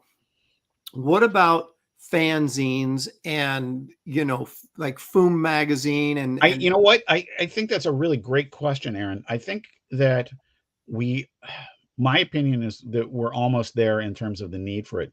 That was over during the COVID period, particularly, there was some real volatility there. Mm-hmm. I don't know that I would have wanted to try and come out with something in print about that. Right. Well, comic prices went through the roof, and now they're settling back down again. Yeah, and you're seeing growth again, but it's much more rational. Predictable. Yeah. Well, because I love that. I love the idea on the fanzines, because we need to do it while there's still a good number of people who understand what they were, to do the descriptions well, because I firmly believe that because we as collectors tend to love history, even younger collectors tend to gravitate toward history. If we can explain to them successfully what those things are and how foundational they were, I think they're going to have continued appeal. I agree. And I would love to see, because this is the thing where it gets a little crazy, is when, like, if you want to go buy those old Kirby posters that were issued back in 1968, or the black light posters, which they've re-released, you can see I have a box down there of those giant glow in the dark posters. Sure. But those original posters like that, and there was like a Romita did a portfolio of Marvel characters. Steranko had the post print set, things like that were sort of they're comic related, but they're off the beaten path. It'd be great to have like a price guide for all that. Well, I guess you'd call it ancillary or ephemera and things like that. I've actually had some discussions with Marvel about that, doing a Marvel centric kind of price guide for that kind of stuff like that. And my sister company, Hakes Auctions, is obviously you can find a ton of this stuff on eBay and things like that. Sure. And hit or miss in other auctions, find some here, find some there. But Hakes has always been, I mean, they're the oldest pop culture auction house in the country, and they've always been a place to gravitate for that kind of stuff. And watching their auctions over this last couple of years, you've seen the prices on that stuff go way over what they used to go for. Right. And it's so compelling, because you look at it and go, oh, I remember that. And then you talk to somebody who's younger, and it's not about them remembering it, and they look at it and they think it's cool. Yeah. And that's sort of the barometer. That's sort of the test for me. Like, how much of it's nostalgia and how much of it is that's actually cool. Yeah. It's kind of timeless. It doesn't matter what generation. When you put it out there, people respond positively to it. Let me address a couple things here in the chat. First of all, we can't have this kind of disrespect to the host without there being some sort of repercussions here. It says, you scared Jody says, Aaron is still trying to order the magic hair growth balm. There you go. Maybe that'll help. I was right. Yeah, you gotta blow up some people once in a while. JC, it's just the way things are. Stippling Vaughn has we talked about this last time I had you on. He said, what's that Dale Keown Wraith of God cover going for in the price guide? I have to submit that stuff and I haven't done it yet. So hopefully. And that will be part of my personal big thing that during 2023 is our outreach to the crowdfunding creators. As you know, there are many very established professionals that are just taking this avenue. And those things should be listed in the price guide. Sometimes there's not a whole big aftermarket for them because the people aren't selling them. But that doesn't mean we shouldn't document them. Right. I agree, because they are part of the historical landscape of comic book publishing. So they should be, Teenage Mutant Ninja Turtles was, who knew it was going to be huge, but it's still part of, the tick, radioactive adolescent black belt hamsters, those type of things. They were published, they were sold, they should be in the book. So at least, like you said, you can't chart the value. Absolutely. All that kind of stuff. And more than that, some of you guys on the crowdfunding side, I look for the day that I have to worry about this, where I have some conflict of interest. But some of you guys are selling numbers that were bigger than the print runs of, like, say, the last, issues by some established publishers. Let's say, I don't need to name any names. Yes, that's true. And quite frankly, if the thing was available, if the project was successfully funded and you produced the book, why shouldn't it be listed in? And here's the thing, I don't want to go down too far on the road about talking about Overstreet access, but we have removed the limitation of space with our online entity. And there's no reason for this stuff not to be listed and to get as much accurate information as possible. Now, the price guide access, I assume is that a monthly fee? Is that a one-time fee? It's a monthly. If you sign up for the year, I think you get 2 months free. Okay. And the base level, the bronze level, is what it would cost you to get a guide. Now, are these sort of like, this is an obvious question that you obviously remember because you were there, but for the chat, there used to be, when comic books in the 90s were just exploding, there was like Overstreet put out like a weekly, or was it a monthly price update. There was Bob Overstreet started with a handful of publications. Our publication history is an amazing lineup of all these entries of updates, eventually getting to Overstreet's Comic Book Monthly, and then that was succeeded by Overstreet's Fan. So that's kind of, this online is going to give you a more up-to-date, current reflection of the market than the annual price guide would. And right, we're in a time where we've just added, there's stuff that the physical book would never put up with. We just added something like 92,000 variants, and that was just the DCs for June. No, not really. But it is a work in progress. It will probably always be a work in progress. Yes, there was a comic about adolescent radioactive black belt hamsters. Christina, you're too darn young for your own good. That's the problem. And I think Dynamite has the rights to them now.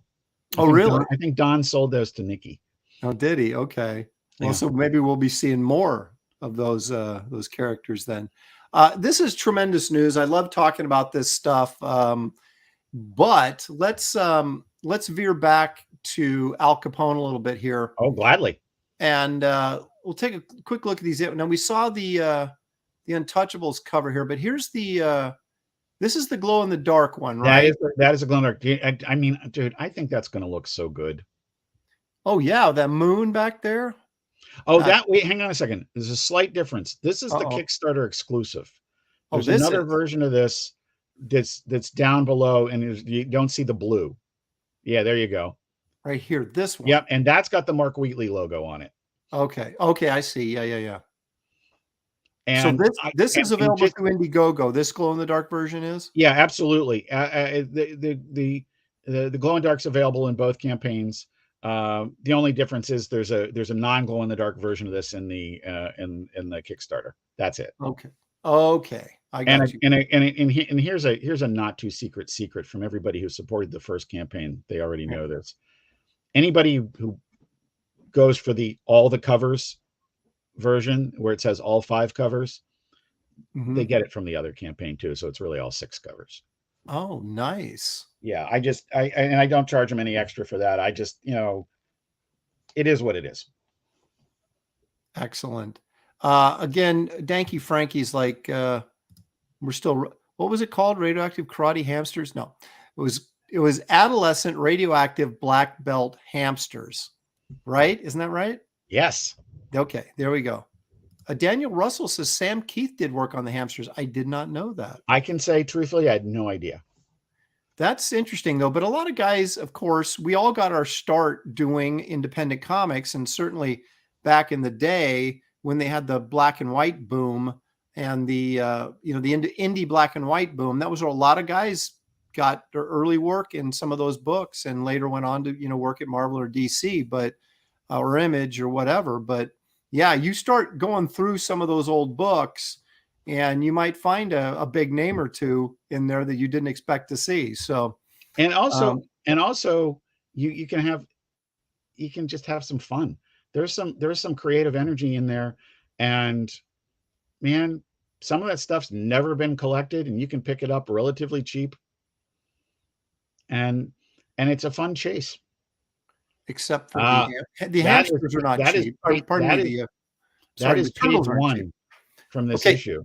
Okay, what is this? I'm sorry, I was talking over you. That's okay. Sorry, it's page 1. That is page 1 from this issue. That's one of the things that's available in the Indiegogo campaign.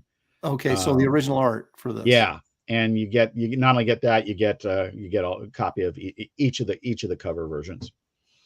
Nice. And Brendan and Brian Frame have been my artists on many different projects that we've worked together on a lot of stuff. And that's the finished version of that page. That's the color version. Yeah. And then we've got page 2 here. So these are the first 3 pages of the book. Yeah, and one of the things about that, this cop and this detective, in the Indiegogo campaign, you can name the police officer, and in the Kickstarter, you can name the detective. And I will only guarantee their survival for the I mean, it is called Al Capone Vampire. Right. I will only guarantee their survival for issues 3 and 4, but they will do that, and there's a chance that they could survive. Well, I think people take it as a badge of honor. If they get in a comic book, they kind of want to be killed, don't you think? Like I had an artist friend of mine, Gene Gonzalez, call me one day and say, "Am I your friend?" I go, "Gene, we've been friends for years. What are you talking about?" He goes, "You've never killed me in a comic." Yeah, exactly. Why am I still alive? And I was working on Zombie Proof at the time, and I'm like, it was a sequel called Zombie Proof Zombie Zoo, and just like I was on the spot because he was right. I had never killed him. I said, "Well, how do you feel about being mauled by a pack of zombie chihuahuas?" And being an artist, he had his wife shoot reference photos of him running afraid. Oh, and God, he is indeed in Zombie Proof Zombie Zoo being mauled by a pack of zombie chihuahuas. That's great. Speaking of weird, bizarre things that just came into mind, I did for DC back a few years ago, obviously, I did a double page ad for them for a Swamp Thing book. And I hadn't been reading Swamp Thing, so I didn't really know what was going on in the book. So They gave me all these images that needed to be, put into this. And there was a lot of cool stuff, like Swamp Thing battling Etrigan, right? The demon. And I'm like, okay, that's cool, and blah, blah, blah. One of them had Swamp Thing in space being attacked by these space chinchillas. And I was like, what is this? But you brought up the vampire chihuahuas, and I thought, well, that's kind of like this space chinchillas, I guess. listen, man, this kind of stuff happens. I in the original Zombie Proof miniseries, there's a guy who was locked into a house with a bunch of zombies, and so he got freaked out by it, not speaking anymore. And so the next time you see him, he's dressed as Harpo Marx with a samurai sword. And what happened was, I got out of the shower one day, called my artist and said, "Hey, what do you think about this?" And this is where you got the right artistic partner, when you say something stupid like that. And the guy goes, "Yeah. Yeah. Make that all. Yeah, I can make that So work. that's pretty much how Al Capone happened too. So in the middle of Vampire PA, Bite Out of Crime, how does Al Capone show up as a vampire in Pittsburgh, not Chicago? And it was just because I go, yeah, it sounds like a good idea. Let's go with that. And then once I got into the idea, it was a good idea. Well, that's terrific. So how long do you envision this going? You said you're already working on issue 3. Is this you playing this out as a miniseries? Is Al it Capone, ongoing? it's sort of like a series of miniseries and one shots. Okay. I have started dropping ghost numbering into the indicia, where it'll say, like, this will say Vampire PA number 5. Okay. Or number 6 now. And because the Vampire PA thread is continuing. Al Capone will be 4 issues. Okay. And then I will probably do the origin, like just one shots, the origin of Jocelyn, the main vampire in the series, and Dean, who's the vampire hunter. I'll probably do their vampire origins as one issue a piece. I know the conclusion of the series as a whole. There's definitely room for Al Capone to come back, because it's Al Capone from the dead, right? You can't keep a good vampire down. And Marcus is asking about Brendan and Brian. It's either at Heroes Con. I'm pretty sure. No, I don't know whether they're doing Heroes Con or not. I will ask them, and I'll put that in one of our updates. They also do the one up in Connecticut at the casino. There's terrific so many cons on the East Coast. It's hard to keep up, man. Yeah, terrific con. They did that, and I think they've had some luck there. I always see them at Baltimore. And I like that. Jimmy, that's a good question. Jimmy Ollens, real quickly, how's Shelley doing? Aaron, well, she was here for the first half hour of the show, Jimmy. So go back and check the rerun after this is over, and you can get an update on her. She's doing well. She's doing well. Thank you for asking. Randy Hall says, "How about a Christopher Lee crossover?" Man, I would love a Hammer motif. I'll just go that far and leave it there. Yeah. Well, I'm kind of doing that in Wraith of God. I've got a little bit of Hammer inspiration from Brides of Dracula, which was one of the few horror movies when I was a kid that scared me. Wow.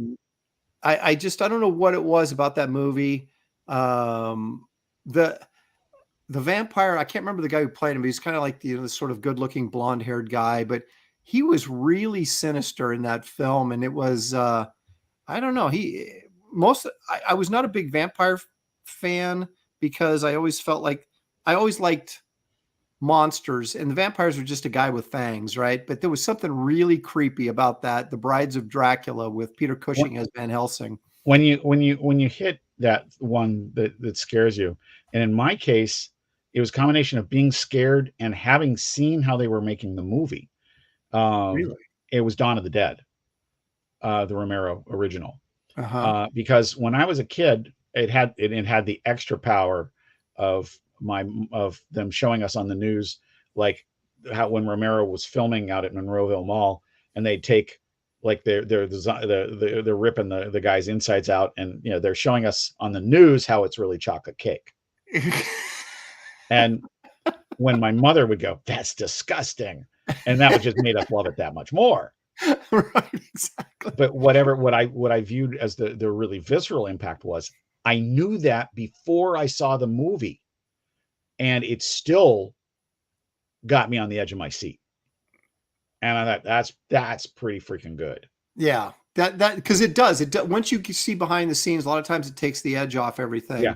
But if you can still knowing, if you can get me to emote, and I mean literally anything from crying to laughing, to being apprehensive, if it can get me there, knowing that I know how these things are done, mm-hmm. I'm always impressed with it, and I'm always willing to go for that ride. I just very, very often you start going, oh, this guy did it. How can you tell? Because that's who they cast. Yeah. Yeah.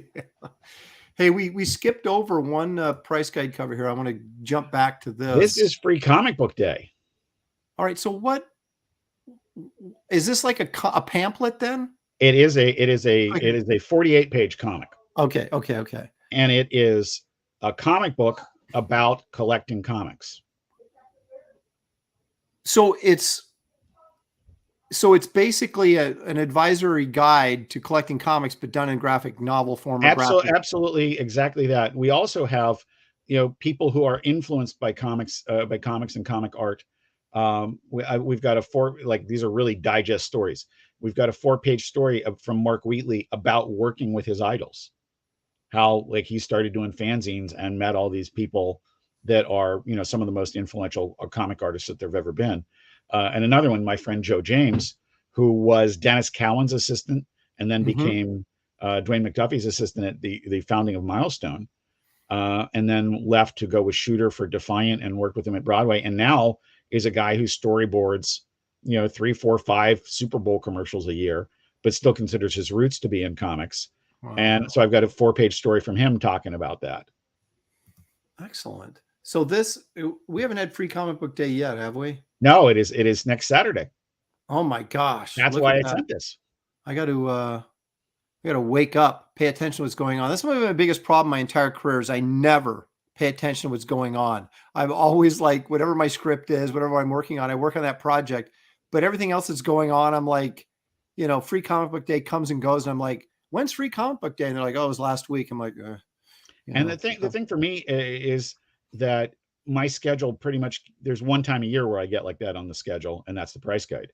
Yeah. So thankfully my deadline for this, I think was like November or December. It was really early this year.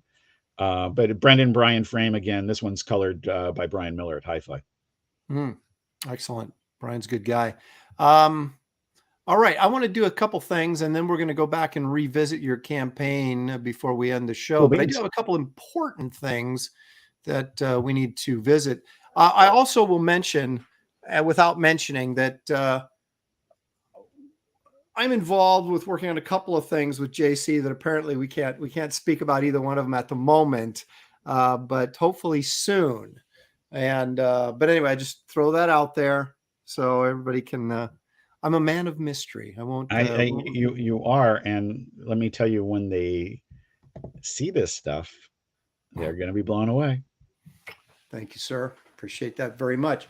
Speaking of artwork, I like to do a little show and tell every once in a while. I know you're a fan of artwork, so you can. I am. You probably won't. It won't be like suffering through this for you. You may actually find it engaging. But this is. I like to open up my flat files every once in a while and see what I can find, and that's what this little segment is called.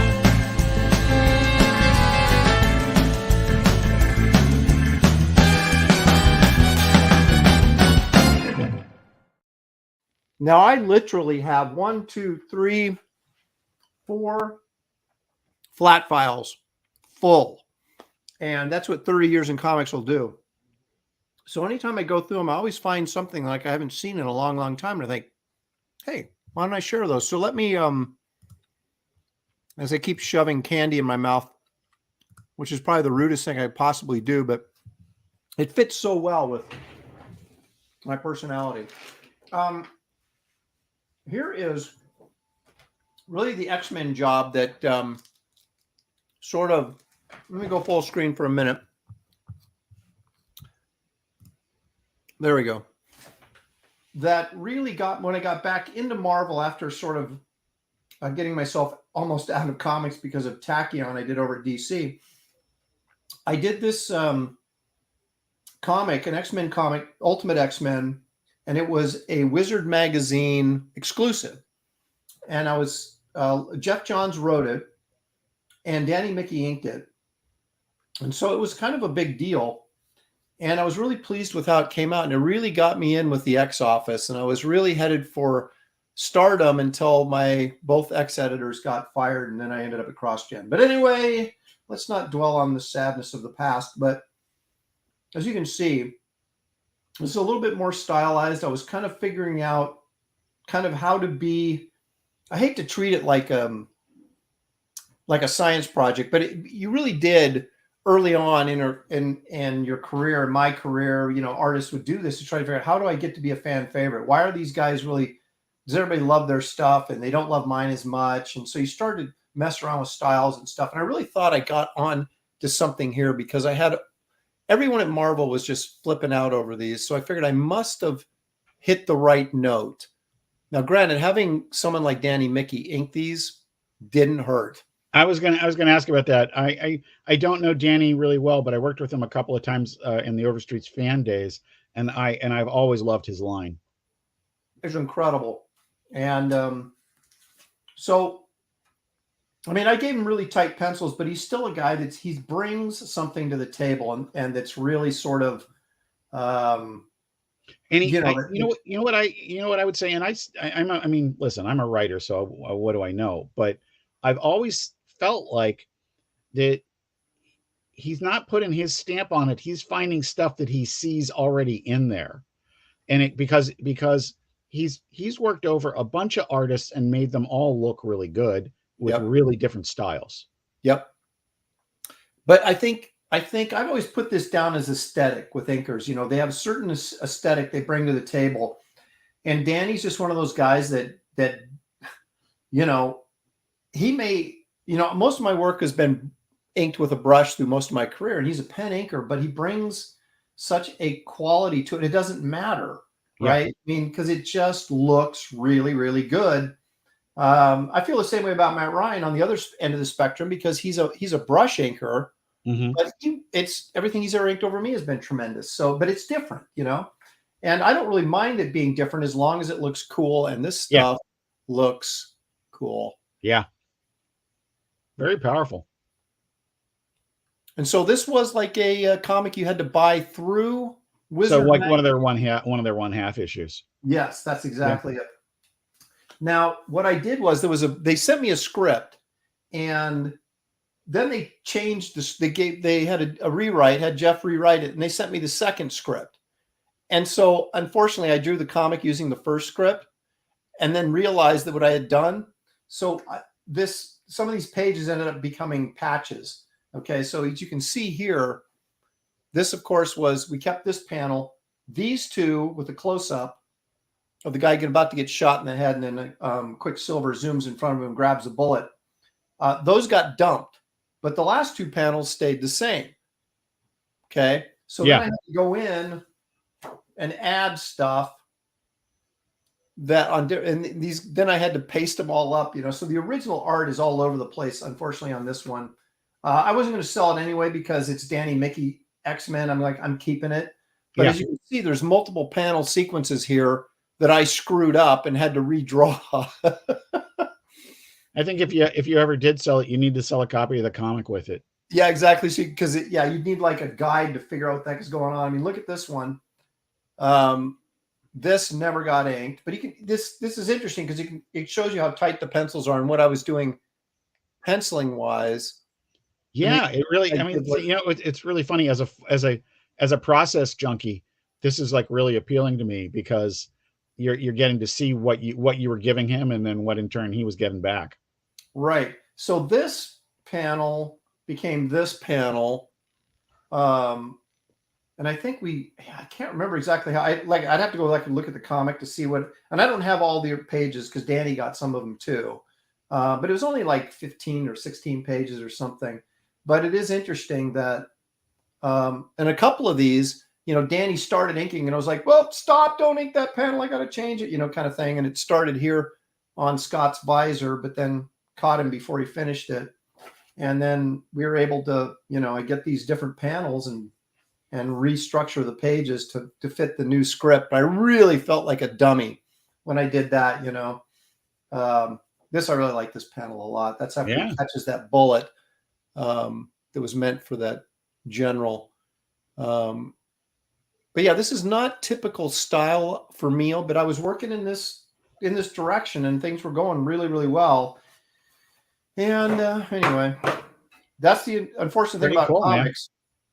What's that? I'm sorry. Pretty cool. Oh, thank you. Yeah. But that's the thing about comics, not unlike the movie business, is that you think you got something and then somebody gets fired and suddenly you got nothing. Yeah.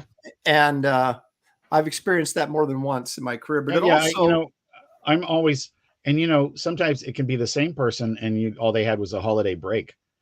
And you know, I've been pleasantly surprised the last 2 Christmases. Of course, you know, part of it was still COVID. But where my pilot survived the break and kept moving, or maybe crawling forward. You know, and it just stuff can happen, and that's the entertainment business, man. Yep. And the one thing I always remembered when I went and got a bad review from an editor, if I was trying to get work or whatever, or someone wouldn't, you know, give me a job that I wanted or whatever, I never said this to anybody. I might have said it to somebody once if they really pissed me off, but I would always think, you know what? I'm going to be around in this industry long after you're gone, pal. And it's never failed to not be true, because editorial turnover is unbelievable in this business. We were in the process of doing a rather big license, and our first meeting with the people, I looked at my boss and a couple other people that were in the call, and of course those days it was pre-Zoom. We were all actually in a room together on a conference call. And I just said, can we just wait 6 months till those people don't work here anymore? And everybody looked at me, but you guess what we ended up doing? Waited 6 months and they were gone, right? Yeah. Tarks Nice says, did Wizard publish your work, Aaron? Yes, they did. That book was published, and it's in a it was like I said, it was an order direct from Wizard. I've got a couple copies in my boxes in there. So it was Ultimate X-Men 1/2? I believe that's what it was. Okay. And do those end up in the price guide, didn't they? Those half issues? There's no deliberate exclusion. You know, right. I mean, back in the day, people thought it was competition, but I even interviewed Garib on Scoop. So, you know, we had no bias against doing it. It's a comic. It exists. Yeah, exactly. And as far as that, as far as we're concerned, we're Switzerland in that regard. Yeah. Well, I would think so. You'd have to be. I mean, you can't just like, well, we're not going to. Oh, we don't like those guys. Yeah, we're not going to show their comics because they exist. I mean, you guys are like a historical documentation of what's out there being published. And the one thing I'll say is, you know, it's unlikely that the physical side of the page count is going to grow tremendously, but one of the things that Overstreet Access is going to do, we're going to list more comics than we've ever listed before, and it's all about getting it right. I agree. I mean, that's the whole purpose of the price guide, right? Yeah. Is I want to be able to go in there and find everything that's ever been published, you know, and where is it and how much is it worth and who drew it and all those kind of things. And you're constantly finding out new information. If you just thumb through the price guide recreationally, you'll find stuff in there that you are completely unaware of. And it's an amazing thing. That's pretty much how my Atlas Seaboard fixation got started. Really? A guy in 8th grade art class named Mike Farrell, who was not the guy on MASH, wanted my Invaders #2. And he kept on throwing comics into the deal to sweeten the pot. And Iron Jaw 1 and 4, and they did exactly what they were supposed to do. They looked like Marvels that I didn't know. Right. Those Neil Adams covers. And I did a mail order. My first mail order. You remember the holiday grab bag Marvel Treasuries? Yes. And the one that had the Nick Fury #10, the Christmas story with the hate monger, which is, you know, how I think of Christmas. And it was so cool that I had to have that issue, not just the Marvel Treasury of it. and I mail ordered it, and it came with a catalog, and the highest issue of any of the Atlas Seaboard titles was 4, and I'm like, why is that? It was beyond my imagination that a comic company could go out of business. Oh, and that was Martin Goodman too, wasn't it? It was, and matter of fact, I have a conference call tomorrow with Jason Goodman, his grandson, and I turned into a huge Atlas Seaboard weirdo fan.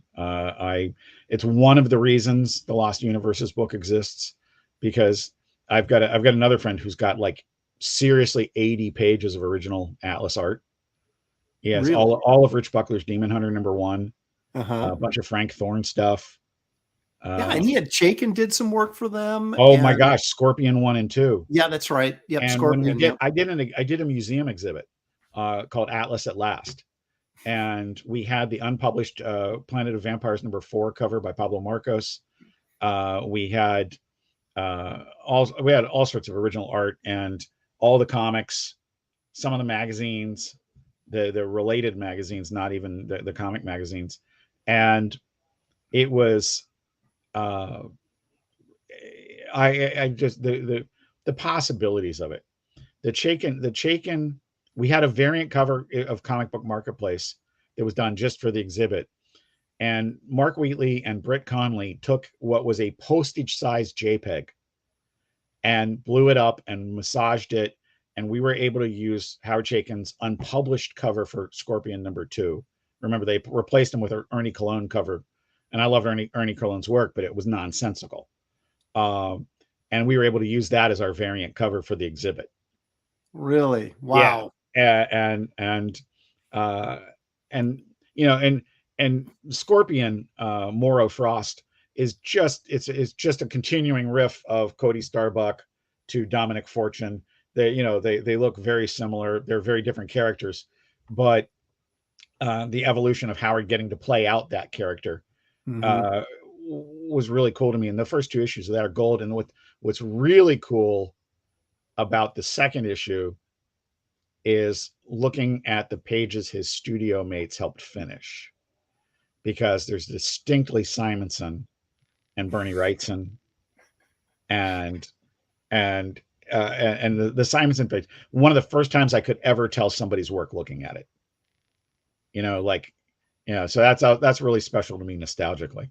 Yeah, you know what we're gonna have to do? This made me think that we talked about the price guide that you guys did last year of the Lost Universes. I should get you and Dave Ulbrich and have you guys come back on here and just talk about the Lost Universe books, like Atlas, like Malibu, like some of these other. Yeah, all of my experience led me to that book. It wasn't just one thing, but there were a couple real precipitating events. One, we've talked about before, how I was part of Malibu's fan advisory network. Yes. And so I was getting the black and white photocopies this is how small our world is. Ross Ritchie was the guy sending those out. Yeah. Ross. Founder of Boom Studios. Ross lifted a bunch of Sledge #1 silver edition for me when they were going under. He got me like 20 or 30 copies of that before he moved on. So Ross Ritchie's a thief. No, I'm kidding. He's a good guy. And the great stuff to me during it started with the lockdown, but when the prices started going crazy during COVID, the back issue prices. One of the things about the Lost Universe stuff is I really became genuinely concerned that we could lose some possible lifers in comics by them getting discouraged that everything was out of reach. I really wanted to show that, some Lost Universes are pricey. The early Archie MLJs, come on. That's some serious money. But a lot of the books in that price guide are $3. Yeah. And the Atlas stuff is dirt cheap. The Atlas stuff, there are parts of it, like try and find Vicky #1 in grade where this with a good spine, because it was a square bound book. And I'm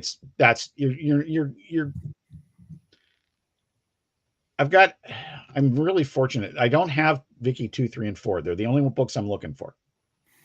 And I've got a 9.0 to trade. I mean, it's not certified, but I feel fairly certain of my grade. It's a 9.0, and I think the other one may be a 9.4. So as a collector, yeah, when you're looking for books, yeah, that are out there, but people just aren't selling because maybe they don't think the market will take them or whatever. It's why dealers don't bring these to shows. Yeah, how do you find them? Well, that's one of the things that we're looking forward to addressing with Overstreet Access, because we're going to have a where to find it thing. We actually have. Oh my gosh, that's a great idea. And down the road, it will actually match up with your gap list. And what we have is two things. A gap list is empirically you do not have this issue. Like you collect Batman, you have all these issues, but you don't have these. Mm-hmm. That's just empirical. It's not the same as your want list. Right. So you have a gap list and a want list. Right. And you can and when you have say you want a bunch of copies of Sludge number 1, mm-hmm. you can have something on your want list, buy it, and leave it on your want list. And then down the road from here, not too far, you'll be able to say, oh, mycomicshop.com has that. Oh, Jetpack Comics in New Hampshire has that. Oh, Ides in Pittsburgh has that. And we, again, not immediately, but we'll get to where you can geofence yourself and say, hey, I just want to know who has this in the Pacific Northwest that's in driving range of my house. Wow, that'll be so great. And the great thing about this is all going to be free for the retailers. Oh, it's free for the retailers, but we have access to it if we pay for if you have a membership. And the other thing is the encyclopedia portion of Overstreet Access. That's just not pricing data and not collection management, but the information about the issues. That's all free to everybody. Oh my goodness! Now, is this active right now? Yeah, we're not pushing it right now because we've been going through this. One of the things we were missing when we started was these variants, and we were keenly aware of that because we've been aware of it in print all these years with the price guide. We could list if there was a breakout variant that was like $60 and the regular issue was $5. Of course, we were listing that, but there's a lot of books out there you can flip through and see where it says variants exist. It doesn't say variant A, B, C, or D because there's literally, like I said, we added 92,000 variants and we still don't have them all. Okay. So is this just going to be something that you're going to maintain on, or it's going to be exclusive to the online site? Or are you guys thinking about publishing something that maybe is just a variant price guide and you're just dealing honestly, with variants? I think there will be a bunch of different price guides.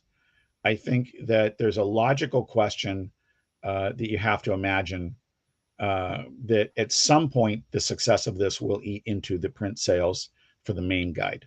Mm-hmm. I think it would be naive to think otherwise. I'd love to be wrong about this. Don't get me wrong. I also don't think it's going to be as bad as some people would imagine because we're dealing with physical collectibles. People want that kind of thing.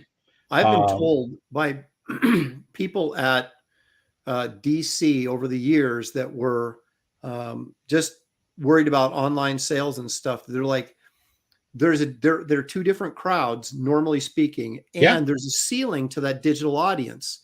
So it's like they could not grow their digital audience past a certain number because the other people are just not going to let go of they want to have and hold a physical copy of something. Yeah, I believe that. So, but really, why I put in I put in like a serious amount of sweat equity into the Lost Universes #1, because I believe it's a template for a lot of books for us going forward. Mm-hmm. The minute that its pricing is no longer valid, it's still incredibly useful as a visual checklist because every book in it is pictured. And I think we're going to do, I'm absolutely certain we're going to do war comics as a book and other specialty genres, because we'll be able to do it a lot faster than we've been able to do it before. Right. So are the Lost Universe, is that an annual thing or is that just once Not every? annual, but like the second one's next year. And that's got the main cover is Butch Geist did Spider-Man 2099, inked by colored by Brian Miller, and it's just gorgeous. Not bad. We've got a Tim Truman Scout, and right now we're cooking up a Lady Death cover. Talk Wow, how about about Chaos that? Comics. Wow, nice. Wow, you got some good stuff going on, Tex. But you know what also is really good? Bigfoot. Bigfoot is really good. Now, do you have, before we get into this, do you have an opinion about Bigfoot one way or the other? Are you inclined to go with it? In a very broad sense, I absolutely believe that we have not discovered all there is to discover. I am open to the idea of Bigfoot because of my general belief that we haven't discovered everything. I am aware that there have been a lot of fakery things going on. We've shown most of them right here. Yeah. And I have there was a point where I thought he was my school bus driver. Maybe he was. You missed this golden opportunity that would have lifted you to fame. Yeah. But well, what I'm about to show you, Tex, is probably not going to convince you, but we're going to take a look at them anyway. In a little segment I like to call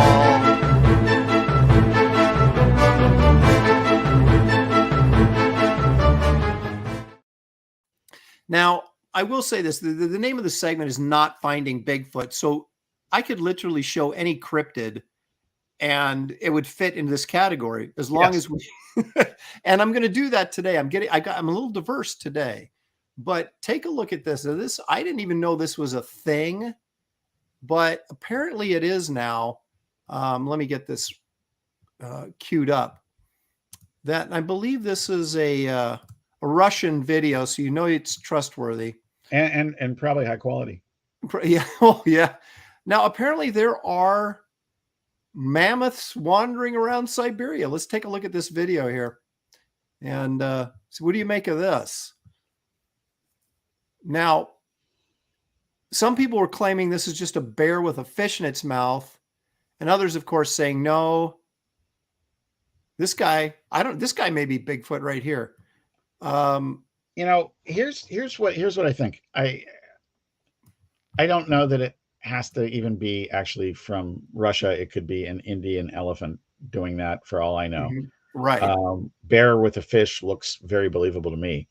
Yes. Here's what I do know.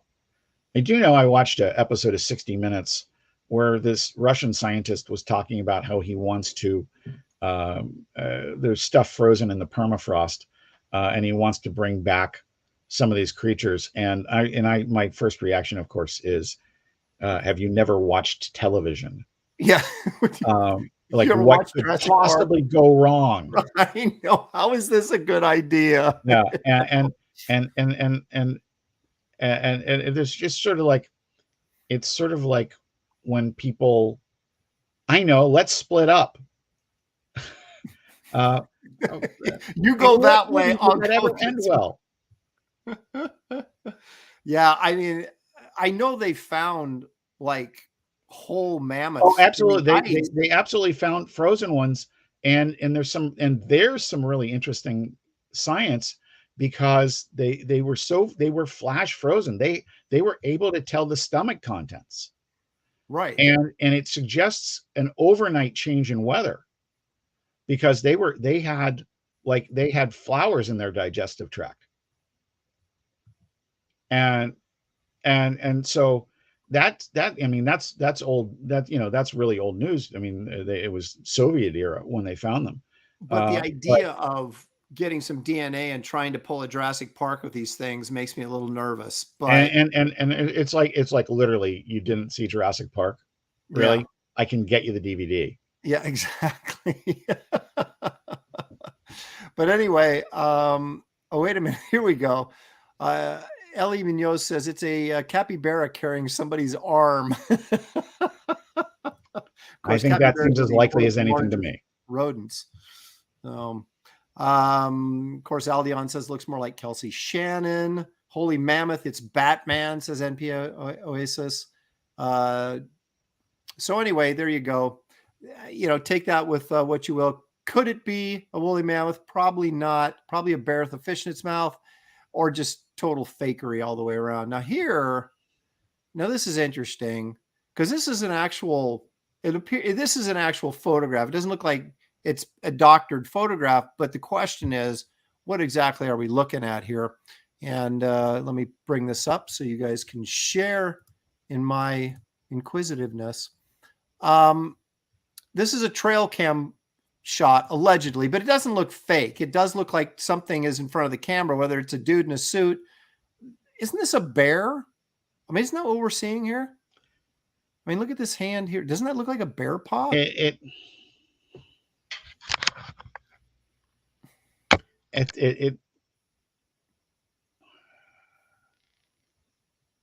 You're dumbfounded. No, I'm trying to think. I think maybe it looks wolf-like to me. This thing right here is, that's definitely the front leg or the, Well, if that's the case, then you would lean to say bear. Okay. What are you thinking though, seeing this? What do you think this is? Would you say hind leg? Weirdly packaged Christmas tree. I'm not sure what's going on up here is the problem. Yeah. But it looks like the foot, like the famous albino baboon or gibbon. Well, you got to figure that if it's walking in front of a trail, if it's walking in front of a trail cam and a light flashes goes off, you're going to get that sort of reflective. I doubt it's that color. It's probably a much darker color, but it's just reflecting light. Yeah. Of course, baboon, chupacabra, looks like Tucci in his deer stand. Let's see what else. Newfoundland dog, someone says.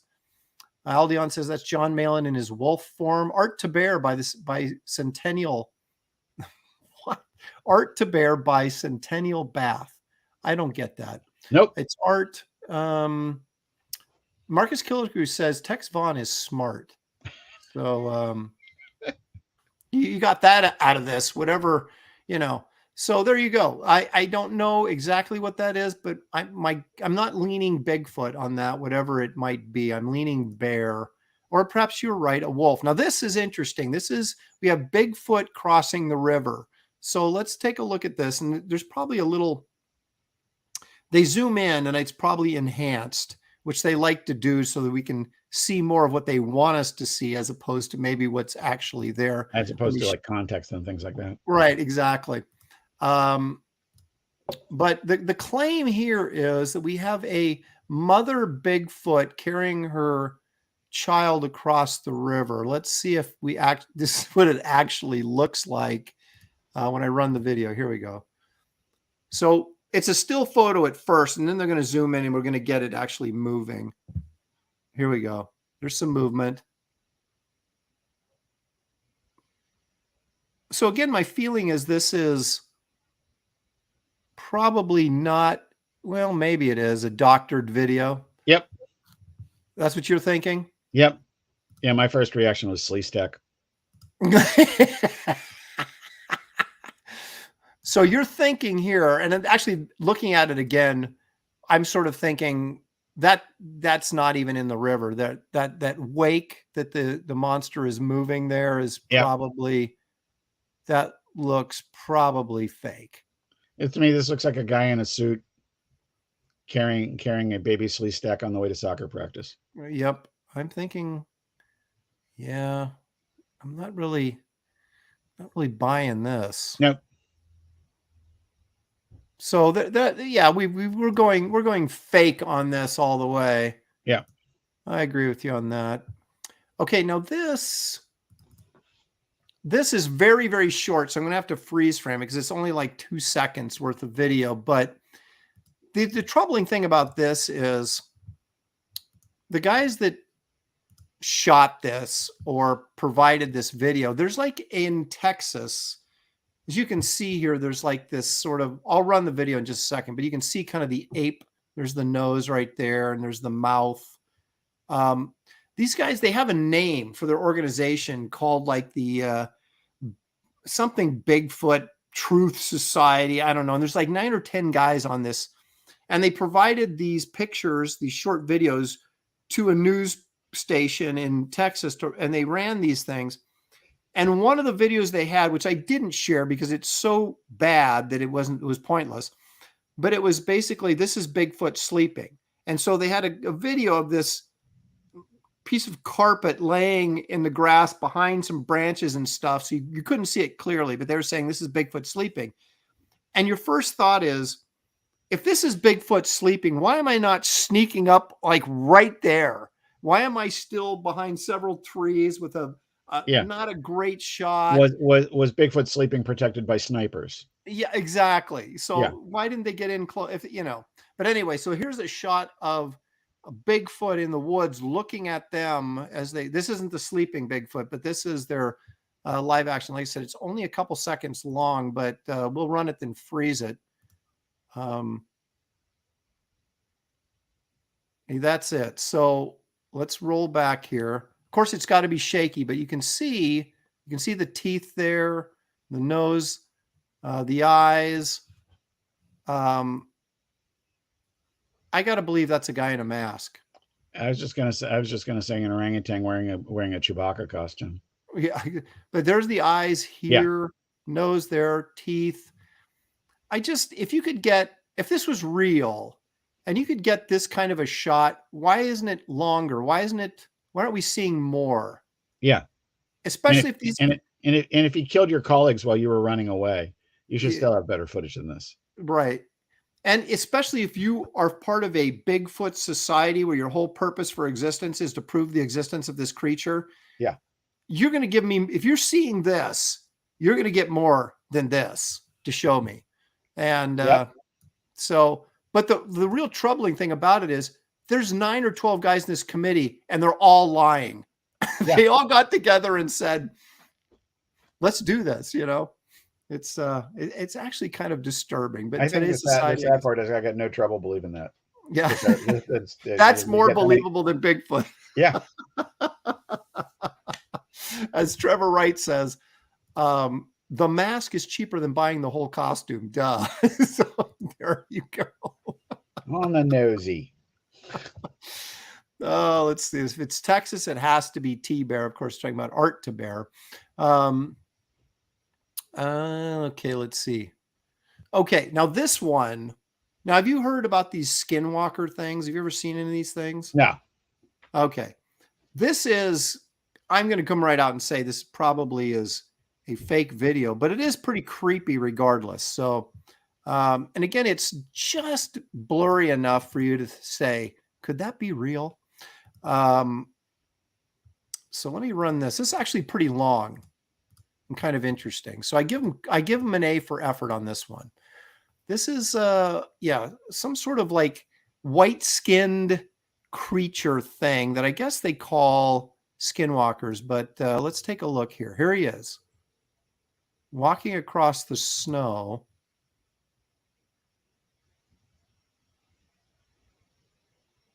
I don't find anything believable about this, but at the same time, it's still pretty creepy. Yeah, it's a great setup for a horror story. Yeah. And he looks in the glowing eyes, look at the camera. Yeah.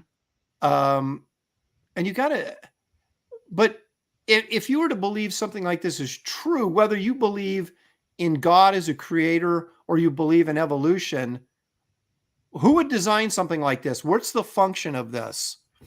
I seriously think that it could be Gumby on a really hot day.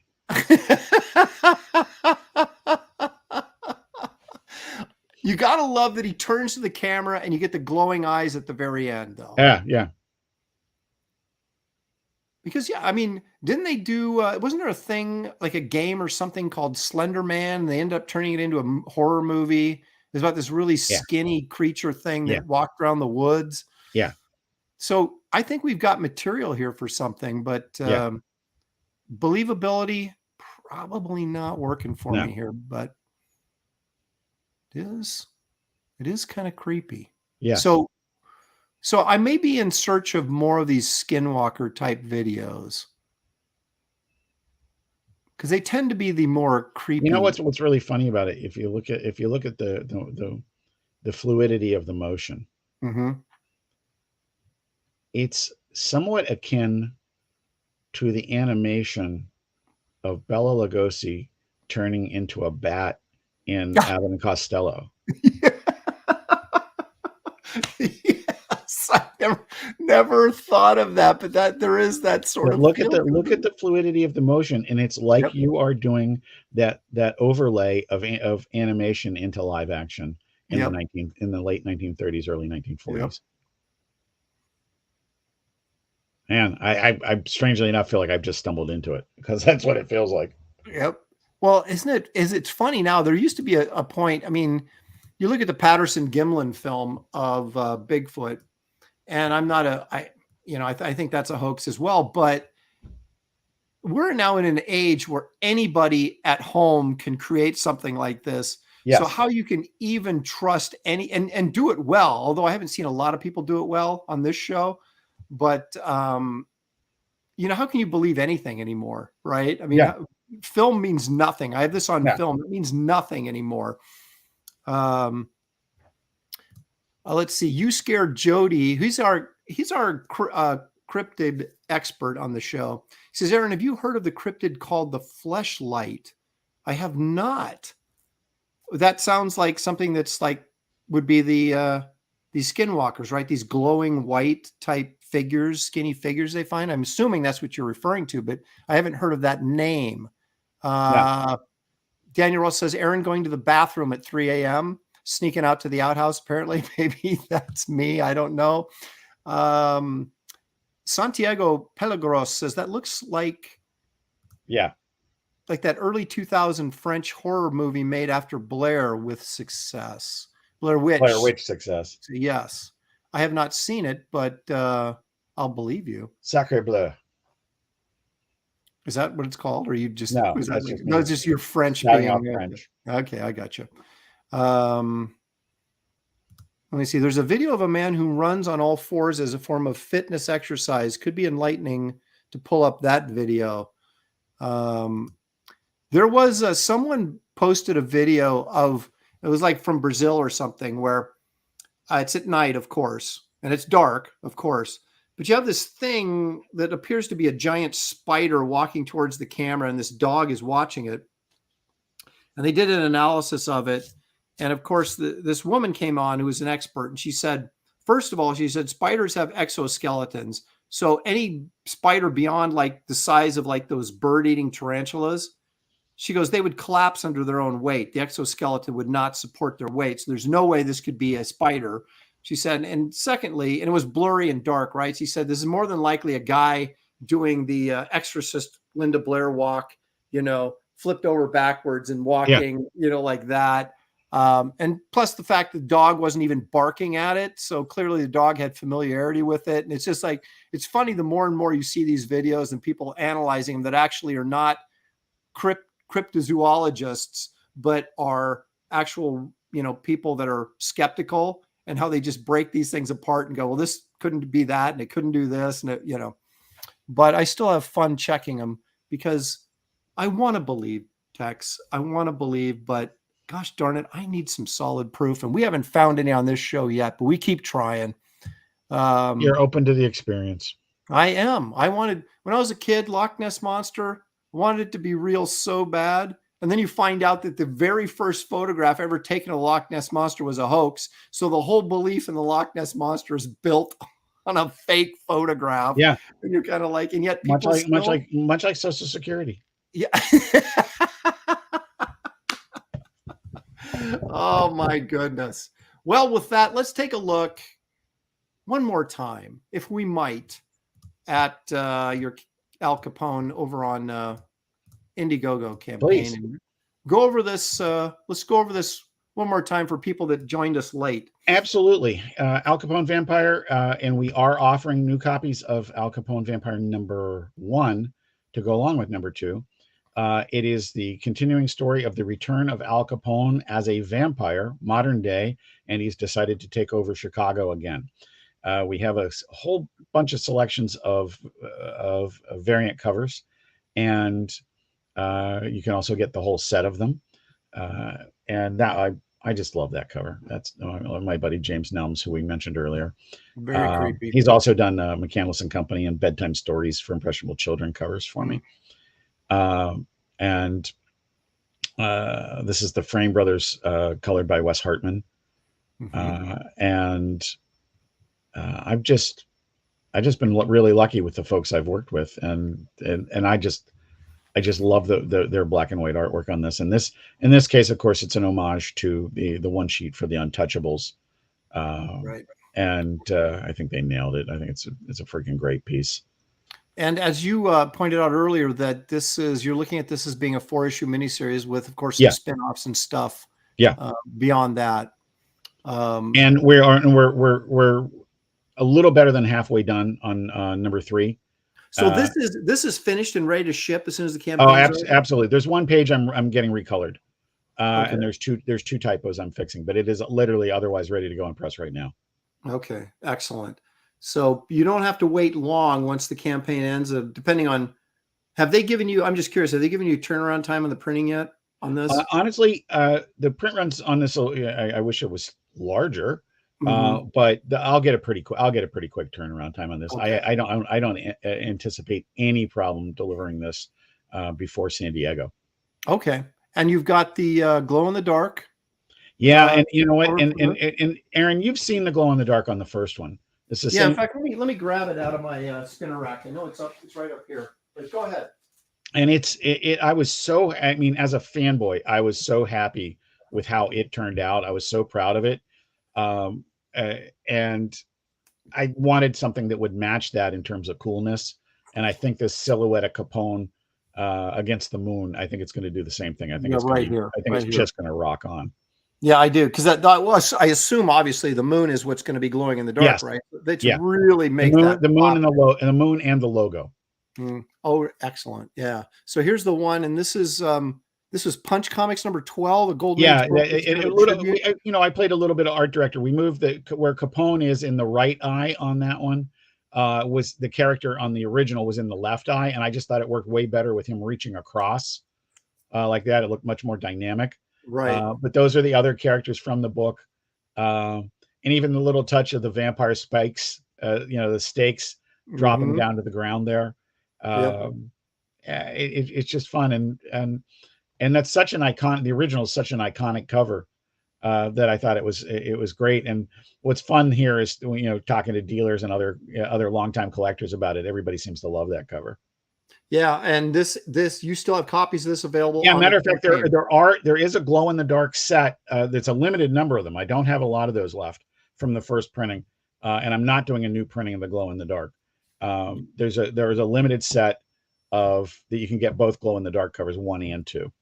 Well, my guess is that's a pretty expensive venture, the glow in the dark covers. They are, and it's still really fun. I really want to do it, but it was pretty easy to go back to press on the #1, so people would be able to get it to read this issue. But at the same time, a specialty one like that, they get pricey. Yes. And the one thing I don't want to do, I'm okay with stuff being marginal, but I can't do something that's going to lose money. Sure. Right. That's not good business, is it? Yeah. And there's the name of the police officer. And like I said, the one thing about that is I guarantee the guy's going to appear in number 3 and number 4. I won't guarantee beyond that because, hey, it is Al Capone Vampire. That's right. You could die, but most, like I said, what we talked about earlier, most people, if they're in a comic, they want to get killed. They want to be there's a lot of that, and I've killed a lot of my friends. So, and they'll pay you to kill them. Yeah, that's the great. A lot of them. When I was writing 24 for IDW. Now, based on the television show, correct? Right? Yeah, absolutely. Yeah. Okay. Yeah. Well, there you have it. That's Al Capone Vampire #2. And this is available not only on Indiegogo, but also on Kickstarter. Right. So if you proclivities for either one of those platforms, you can get it on either. So in the description, or pardon me, the link to this campaign is in the description of this video, as well as to gemstone.com, where you can find all things price guide. And you'll also find Wraith of God Blood Hunters and Wraith of God #1 Second Chance campaign, which only has 3 days left to back. So get in there and get that book before it's gone. How's the Second Chance #1 doing? That was a new thing to me, people offering those things again. And of course, to me, it makes sense having read the first issue and knowing what a compelling graphic novel it is. How's your campaign for that doing? Well, it was never geared to be like a big It's just moneymaker. It is what you called it, Second Chance. Right. So what I'm shooting for, what I've been shooting for, is to hit 10 grand. That's my break even. And as you can see, we're almost at 9. And I figure that's going to be about 150 backers or so. Because what I did was I had 350 copies of the first printing available on the Blood Hunters campaign, and those sold out. And I still had people asking for more. So I was like, okay, I know that majority of the people that want one at this moment probably have a copy. Yeah. But you put a new cover on there, which I've done. And there it is right there. You can get the color version, or you can get the black and white virgin cover that doesn't have the trade dress on it. Nice. And then, of course, we have there's pages from the interior, obviously. But then we also have the Eon Chance trading card, which was going to be at the $10,000 limit. I'm throwing it in regardless of where it finishes. So that's the black and white version. I'm coloring that right now. Nice. The pencil art is original, or pardon me, the original pencil art is available still for purchase. The layout drawing there at 11 by 14. Oh, that's really cool. This original is already sold, but this one's still available, the pencil rough. And then you can get this Dale Keown pencil version of the werewolf cover I did in the original campaign. And you don't usually get to see this. This is what Dale calls his rough pencils. It's insane, That's not right? Insane or anything. Yeah, exactly. So and then of course there's just the add-ons, leftovers that I have available from the very first campaign: the sticker set, the card set, the limited edition prints, the roughs. I have very limited supplies in these. I don't know. Some of these may be sold out at this point. I don't know. I haven't checked, but these are what's available for the add-ons. But our goal here is to hit 10 grand. We're almost there, and that'll be a break even for me. I got to say that as we're waiting for the second book, I really liked the first one. It was thank you. I've only got, whether highbrow or lowbrow, I've got one criteria for comics, and it's, do I want to turn the page? And when I finish the issue, I have one criteria: can I wait for the next one, or am I like, I want it now? And this was one of those, like, this is a very rich environment that you've created. And I think it's one that can lend itself to a bunch of stories. I look forward to seeing what you do with it. And that to me, as a fan, who's also a creator, that moment where we talked about this earlier, where how it's done, and you get to let the person, you still trust the person to take you away into this different realm and appeal to different senses. And man, it's really solid. Thank you very much. That's why I can't wait for the second one. I'm glad you're doing this so other people can see this first one. Well, and you also think that if you're going to go into the publishing business, right, you've got to have product available for people down the road, because as much as we advertise this stuff on social media and we do videos and all this kind of thing, the amount of people that actually are aware of this book is minuscule compared to the potential buying audience that's out there. Yeah. And it takes time and word of mouth. And so to have copies available when someone actually wants them is only a good thing. That's going to hopefully help propel your IP forward for more than just, one issue. And so that's the kind of thing I'm taking in mind. So I didn't have any idea, as we never do when you first do this, how many of these am I going to sell? How many more should I print? Am I going to be sitting on these? And, so I printed about 350, 400 extra copies, and boy, they went like that. And I was not expecting that. And so then I was like, now you're faced with the proposition of either just say they're out of print, and which then limits the growth of your audience. Absolutely. And you do your best as a writer to continue to make each issue accessible to new readers. Right. But if you want to, but sooner or later you get into a point where you can't recap everything. So, right. And particularly because you're doing graphic novels, you're not just doing one-off issues. Right. That becomes harder and harder. But so down the road, do you think this is something like maybe after one more graphic novel, you'll do a collected edition of them? Well, my goal is to, because I have other IPs underneath my Empire Comics brand, I want to get more stories out there of not just Wraith of God, but some of the other stuff that ties into it. Yeah. And what I'm going to continue to do is release Wraith of God books, but they're going to be shorter stories. They're not going to be these 50, 80 page stories, but they're going to be maybe 30 pages or whatever. Okay, all right. And then have a couple of backups in there. So you're still getting a 64-page book for your money, but you're going to have some of those other IPs in there. Yeah, that's absolutely what I'm doing with Capone, with the backup stories. And they're not actually universe stories. They're just additional works by me. I want to do something special for everybody supporting it and make it a really great book, a really tight package of stuff like that. But at the same time, I get what you're saying. You've got other stuff you want to explore. And in your case, you're building out a universe. Right.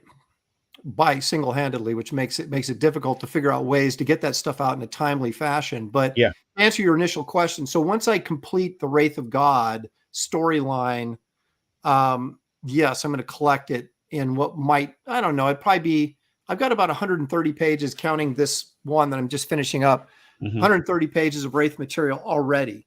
So it'll probably be in that 200 plus range of pages, and I'll collect that as maybe a hardcover or special collection or something like that as I'm moving forward with the other stuff. But it all ties in, and that's the beauty of it. So it's, to me, the Wraith is never necessarily going to just end. But I'm not going to, I mean, you read the book, so you saw the epilogue, so there's something cooking. Yes. And we're going to get to that, but I'm not going to necessarily draw a line in the sand and say, this is where the Wraith ends, we'll never see him again, kind of thing.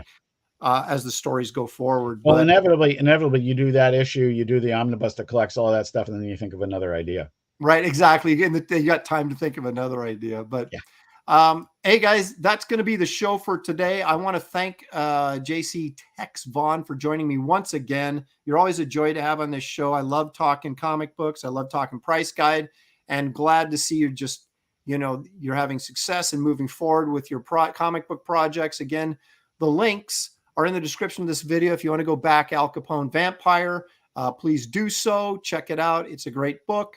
And we want to thank you guys for participating in the chat, for sticking with us and joining us through this journey of 2.5 hours almost.